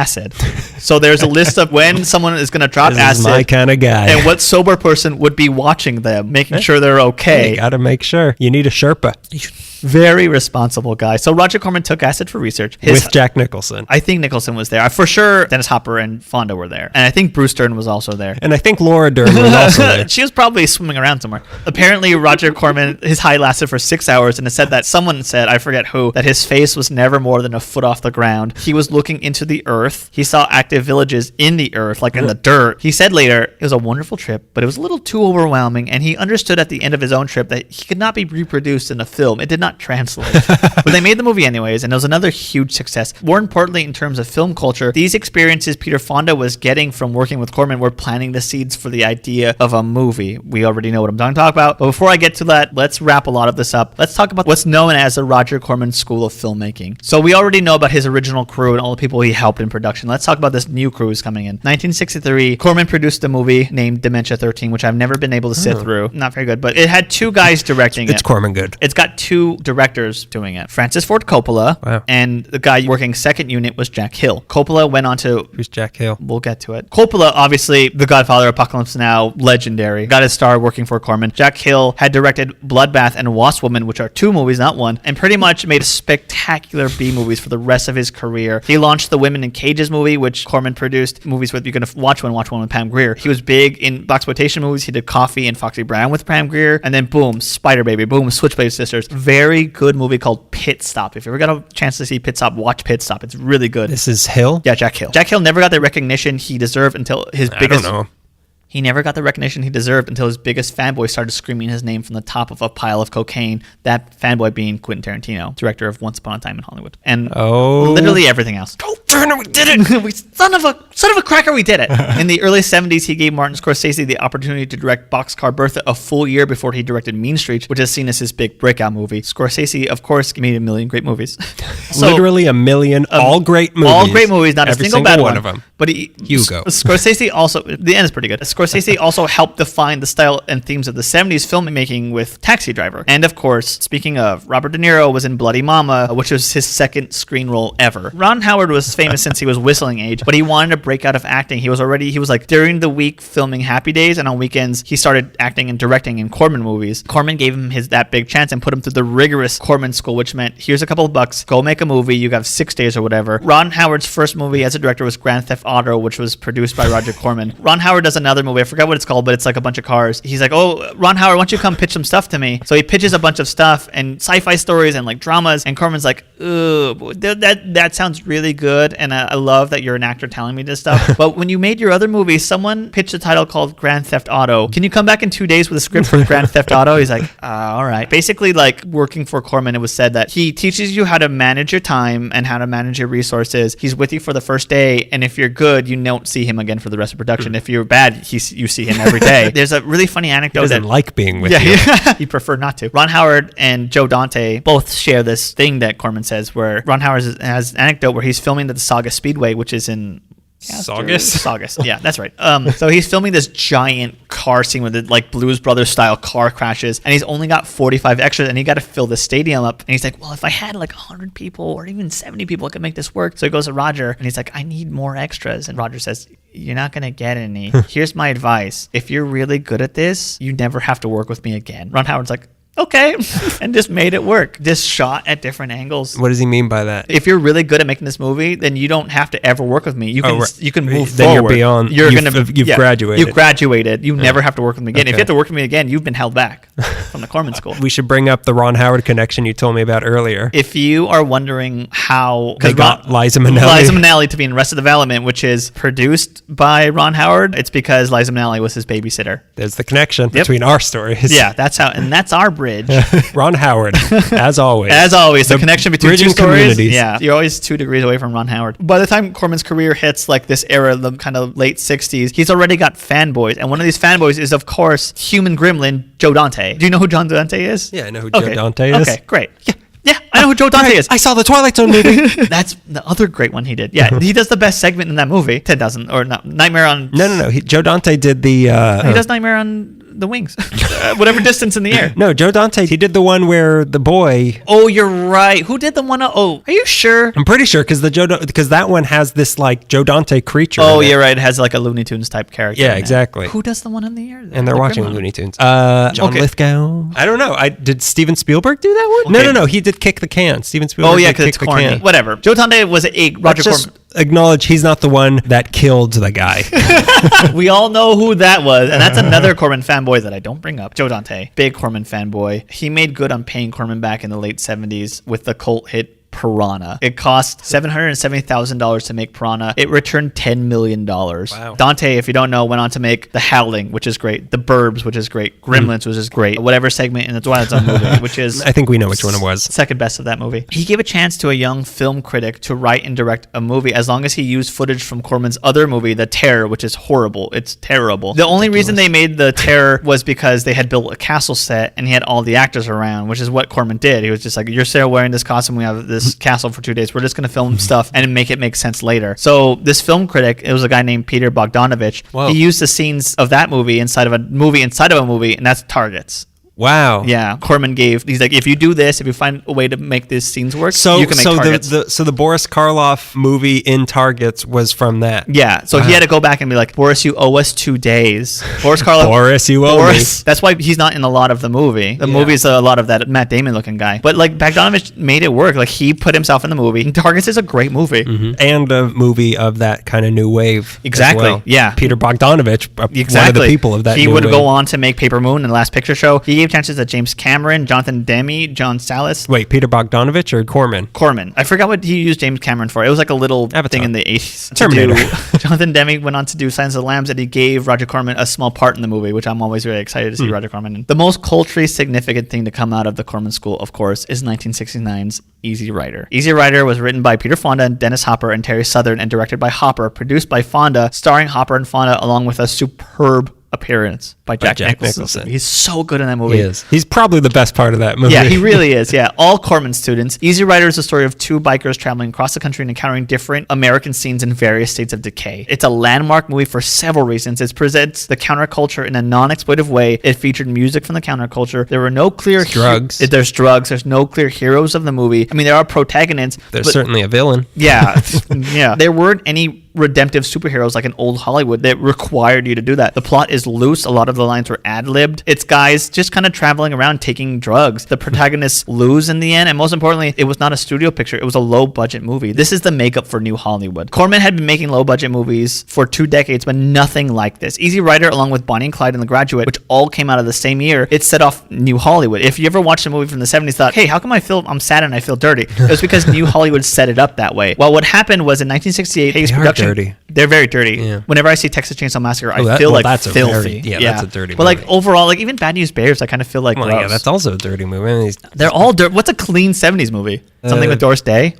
Yeah, whatever was still lingering around. Whatever they couldn't shake off. Well, what happened in 1968 was the Hayes production code ended, and it was replaced with the MPAA rating system, GRX. And that meant you could go extreme in movies, and they'll just give you a rating for whatever movie. So you don't have to do this, like, all the heroes live in the end, all the monsters die. No, you can do whatever you want with an R now. Not X stuff, because that's a different kind of theater. You need an theater. X for that. Yeah. That, along with the country souring during Vietnam and civil rights blowouts in the streets and assassinations, it made the movies reflect the times more accurately. You weren't going to get spooky horror movies like The Haunting. You were going to get Night of the Living Dead and Rosemary's Baby. You were going to get... Was that the 70s? 68. Rosemary's Baby also 68. You weren't going to get heroic westerns anymore. You were going to get The Wild Bunch. The Wild Bunch is a hard western, and it's mean, and it's ugly, and it's... Another dirty movie. That's another dirty movie. It was that movie an X for sanitary reasons alone. Hygiene. An R in content and X in hygiene. New Hollywood, it was a film movie heavily influenced by the French New Wave, which rejected the conventions and rules of classic cinema. Thematically and stylistically, the movies were more modern and artistic. What the movies lacked in cohesive plots, they made up for in emotions and symbolism. And just like in Corman School, low budgets for the film were a reality they dealt with, and they handled perfectly. It made the movies more inventive. They called it the American New Wave, didn't they? I think they did. I wanted Hollywood because Hollywood's in California, not America. Easy Rider. Not my America. Easy Rider was insanely popular. It was the biggest grossing low-budget picture of all time in 1969. I think it grossed $60 million worldwide from a budget of like $400,000. It remains one of the greatest movies of all time. I saw it for the first time Easy last Rider? year. Yeah, Easy Rider. It's certainly an important movie. I would not put it on my top 10 list at all. As far as I like road movies a lot, and it's one of the better road movies. And I thought that it was going to be really lame in 60s because they always play it with Steppenwolf. And then I'm like, Jesus Christ, like my dad's movie. But it's a 70s movie. I love 70s movies. My favorite genre is 70s horror movies. They're the meanest things you've ever seen. 70s movies are really sad and they're really nasty and they don't hold back. And Easy Rider is one of the better of them. I didn't always want to like Easy Rider, but I really took to it. I don't like Peter Fonda. I think you're a dirty hippie. Okay, so here's the thing about Easy Rider and all of its successes. It was distributed by Columbia Pictures, not AIP, because AIP didn't trust Dennis Hopper and they were not going to fund it. They wanted the ability. I don't blame them. They wanted the ability to replace Dennis if he was late to the set just one day. Roger saw their logic because he was erratic and he never directed anything before, but he had worked with Hopper on the trip and he was a perfect worker on that set. And Corman explained to Dennis, like, this is a deal. You gotta be great. You gotta be really good. And Dennis was like, yeah, okay. And Peter Fonda was super upset by this clause and didn't want to put that pressure on Dennis Hopper. So they parted ways and they found the money elsewhere from the people who had made Head. So the biggest grossing low budget picture of all time at that point slipped out of the grasp of AIP because they didn't trust Corman, and Corman was pissed, livid. He, of course, didn't know that nobody knew that Easy Rider was going to be that popular or even that good, but that they didn't trust him after everything that he had did for them. That really stuck out to him. So that was it. Corman stopped working with American International Pictures, a company that he worked with since the beginning. Then he does the most Corman thing ever. He starts his own distribution company for reals this time, New World Pictures, set up at 8831 Sunset Boulevard. Throughout the 70s, he keeps doing what he's good at. He makes exploitation movies and helps fresh young talent get their foot into the door. He champions independent films in an era where mainstream studios were were desperate to find the next easy writer. This era of Corman sees movies like Death Race 2000, Big Doll House, my first Corman movie, which was churning out the hits. my first Corman movie, which was Rock and Roll High School, which is the Ramones movie, Big Bad Mama, Candy Striped Nurses, Hollywood Boulevard. He helped the release of Amarcord from Fellini in the U.S. He stopped directing around this time. His last one was Bloody Mama. He said that directing was painful and producing he could do without thinking, so he just did that. Corman continued through the 80s producing slasher and fantasy movies like Slumber Party Massacre and Battle Beyond the Stars, which I think is what James Cameron worked on. He was now producing these from an old lumberyard turned studio in Venice. But drive-ins were a thing of the past in the 80s, and now it was all about video cassettes and multiplexes, so now he's working for that market, and it's not that great. And nothing hurt the exploitation movies quite like losing drive-ins and those sleazy movie theaters on 38th Street in New York or whatever people romanticize. Porn theaters. The porn theaters. Say it, Greg. I always think of them where they're theaters where there's a bunch of cats to fight the rats. Well, there's something that is a word for a cat. You're nasty. You're a pig. I got an X. My first X. He sold New World in 1983, but stayed on as consultant for some new features. The more notables being Suburbia, which is that punk movie, and Screwballs. Again, those are two separate movies. After that, he started a new company, Concord New Horizons, that kept producing these type of movies all through the decade with varying results. In 1990, he returned to directing for Frankenstein Unbound, but it was met with mixed reviews. I've seen like stills of it and it looks really bad, so I'm going to stay away from that one. It seemed like he returned to his roots with these horror movies, but nothing was really catching. His true resurgence wouldn't come until the 2000s when the Sci-Fi Channel started making monster movies and action flicks, and he was just making a bunch of them. He was still alive? He's I still guess alive he was in now. like 8. What? He's still alive? Yeah, Roger Corman's still alive. He was on Mark Maron's podcast like last year. Still out there, still talking. Judy didn't make it, then I guess Roger's doing fine. All the movies that you expect to see on Sci-Fi, he was behind some of them. Sharknado? He had nothing to do with Sharknado, but he did produce Sharktopus and Piranhaconda. Of course he did. Of course he did. That must have sucked that he saw Sharknado like, I've been doing that for years. He does them overseas because they're cheap and he gets better deals. Roger Corman is still doing his thing. He's making money producing low-budget horror and sci-fi movies and giving chances to people at the beginning of their career. In 2000, Corman gets his It's a Wonderful Life moment when tries to jump off a bridge. Pretty much, yeah. When all of the alumni from the Corman School of Filmmaking rallied together and lobbied to the Motion Picture Academy for Corman to receive an honorary Oscar. And it meant so much to him. Not that he was doing it for praise of the Academy, but to finally be accepted and not feel like Walter Paisley from Bucket of Blood anymore. Again, in 2010, the Academy of Motion Pictures of Arts and Sciences recognized his achievements and awarded Corman with the Academy Honorary Award at the inaugural Governor's Awards. I've said awards a lot. On the official website, it reads, through ingenuity, boundless energy, and a deep love of movies, Roger Corman has made more of them than just about anybody. His legendary ability to stretch a dollar allowed him to swiftly conceive and create period films and sci-fi epics on budgets that wouldn't cover the food costs on a modern studio shoot. On the website, on a list of his achievements, 2 stand out to me. Corman has produced more than 300 films and has directing credits on 50 titles. And the second thing they mention is he directed the acclaimed 1962 drama The Intruder, starring William Shatner, their first film to tell the story of the integration of schools in the South. So they recognize, yeah, best Oscar for frugal director. Here's something that fits into that. They also have a Hollywood joke in there on the Oscars page about Corman that he could negotiate the production of a film on a payphone, finance it with the money left in the change slot, and then shoot the whole film in the phone booth. That's what they say about Corman. Did he make the movie Phone Booth?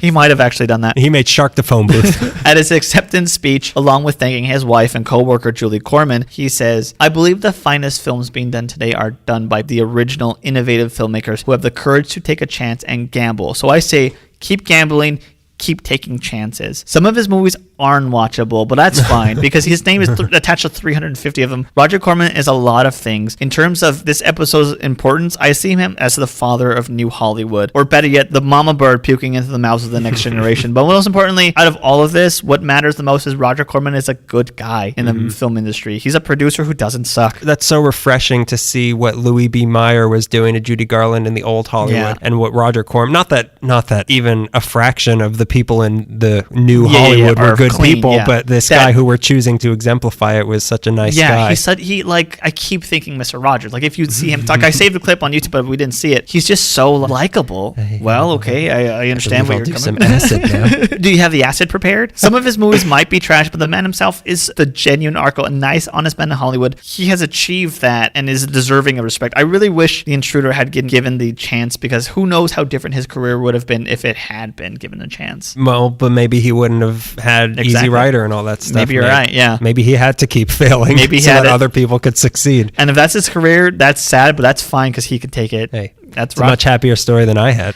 Yeah. Let's rewind it back to that pivot point of Okay, 1969. It was a tango between the two worlds going on at that time in Hollywood. They always talk. I mean, like, Once upon a time. how many movies did I grow up with where they really pushed the idea of like the late 60s, early 70s? What a wild time. But like, yeah, the world changed. Yeah. Like it was yeah, crazy. it did. Yeah. It is a weird, hey, Quentin Tarantino knew what year he was picking. Yeah. That movie seems to be about a movie star who's kind of like, I can't keep up with this anymore. Yeah. Judy Garland, movie-wise, Yeah. the world had changed. Like what she could offer couldn't fit into what movies were becoming. I mean, she was dead in 1969, but that model she created of being like, I sing, I dance, I have a live triple shows threat to herself. Yeah, a lot of threats to herself. That's such like the old way to do things, and it's like romantic to us, but like, yeah, it was probably based on like cocaine and pills, not eating. Like I think about Vampira a lot, and the thing says she went through, and she was on TV, I know. making like so little money at what, like 10 to midnight, but she was going through the same. She was pushing herself through the same thing. That's such the old world. Yeah. And come the 70s, like this is fat Dennis Hopper. Well, that's what I'm thinking. Like, compare Judy Garland to Dennis Hopper. Exactly. Like, look at those. Like, those are both movie stars. She would have loved. Like, you can be ugly in movies. I want to be ugly in movies. They wouldn't let me be ugly in movies. I think about that era of filmmaking a lot and how brave it was compared to what you couldn't do in the 40s and 50s. The 70s is like a hard hit to the face. Like even Bad News Bears is a tough movie. Thank you, Roger Corman. Thank you, Roger Corman, for teaching everyone how to do that. And hey, thank you, listeners, Oh God, for leaving us reviews on iTunes. we've gotten a small surge in reviews and ratings. Some good, some bad. Some I won't listen to. Subscribe to us on iTunes. You'll get all the episodes automatically when they're released. And leave us a review if you can on your podcast app. It helps make us more visible, and we really need that right now. We really appreciate it. We're pushing to be more visible. Unlike most Corman villains. We've been a phantom menace of sorts for a long time, but now we need a puppet with a fang. So yeah, leave us a review on iTunes. It really helps us out. It gets the word out there. You could follow us on Twitter at LA Meekly, Instagram LA_Meekly, Facebook, like us on that. You can look at our Tumblr page, lameekly.tumblr.com. There's an archive of episodes, or you can go to our YouTube page, which also has all the episodes and some bonus stuff on there as well. Videos, which seem to be very popular when from they our were live aired. shows. You can support us financially. We don't make any money off of this anymore.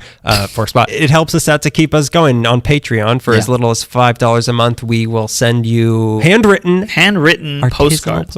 Every month. We'll mail them out to you, and hey, it keeps us going. It's nice. Also, we did a thing a while ago on Voice Map. Oh yeah, that's right. We did the voice map thing. We did a tour. Like our second year of doing this. This was a really long time ago. It was a tour of the downtown a walking tour of the downtown theater district. And you use it. You get this app called Voice Map, and you hit certain locations, and it activates, and you'll hear our voice. Meese planes have a rule, which is not the way we should be doing things. You're much better than me. We isolate that. It's my ringtone now. Some of the audio stuff got kind of changed around, not to my liking, but people seem to have been buying it a lot lately, so we thought we'd promote it. That's another way to give us money, but Patreon's better. I mean, cash in the street is much better. Just Venmo us at DM Zaffron. You can follow me personally, Instagram, Grego Gonzo. I'm on Twitter, Grego_Gonzo. I'm still on Twitter. I haven't used it yet. I'm at DM Zaffron yet again. Also on Venmo. Give us money. You have no Venmo. I have Venmo. I got Venmo. Is that the only social media you have? Yeah, that's my only way of connecting with people is through Venmo. I pay them to be my friend. Hey, also, we've noticed that a lot of people from not in Los Angeles and not even in California have been listening to us. And if you do, let us know. If we haven't heard from you already, let us know why you're listening and how you're listening. What brought you to us? Why us? Are you moving here? Is there information that you'd like to know that we can answer for you? Please email us or let us know. We're interested in knowing what your deal is. Yeah. We want to know what the hell's wrong with you. Because we maybe want to move out of California. We have questions to ask you. Any last thoughts on this? Go watch the movie, Quentin Tarantino movie, which we do not get any money from. Yeah, who is not helping us at all. I don't have final words. I said all my final words, and they're all about movies I like. Yeah, I don't really have any final word. I think we made our point here. Quentin Tarantino. I just got a tetanus shot. Oh my God. Tetanus. All right. Do I have tetanus out? I got the shot, and now I shot you. So that has been yet another episode of LA Meekly, babysitting Ron Howard since 2013. Isn't that the year that we started the podcast? That is the year that we killed Hitler. I meant to just hug him real tight.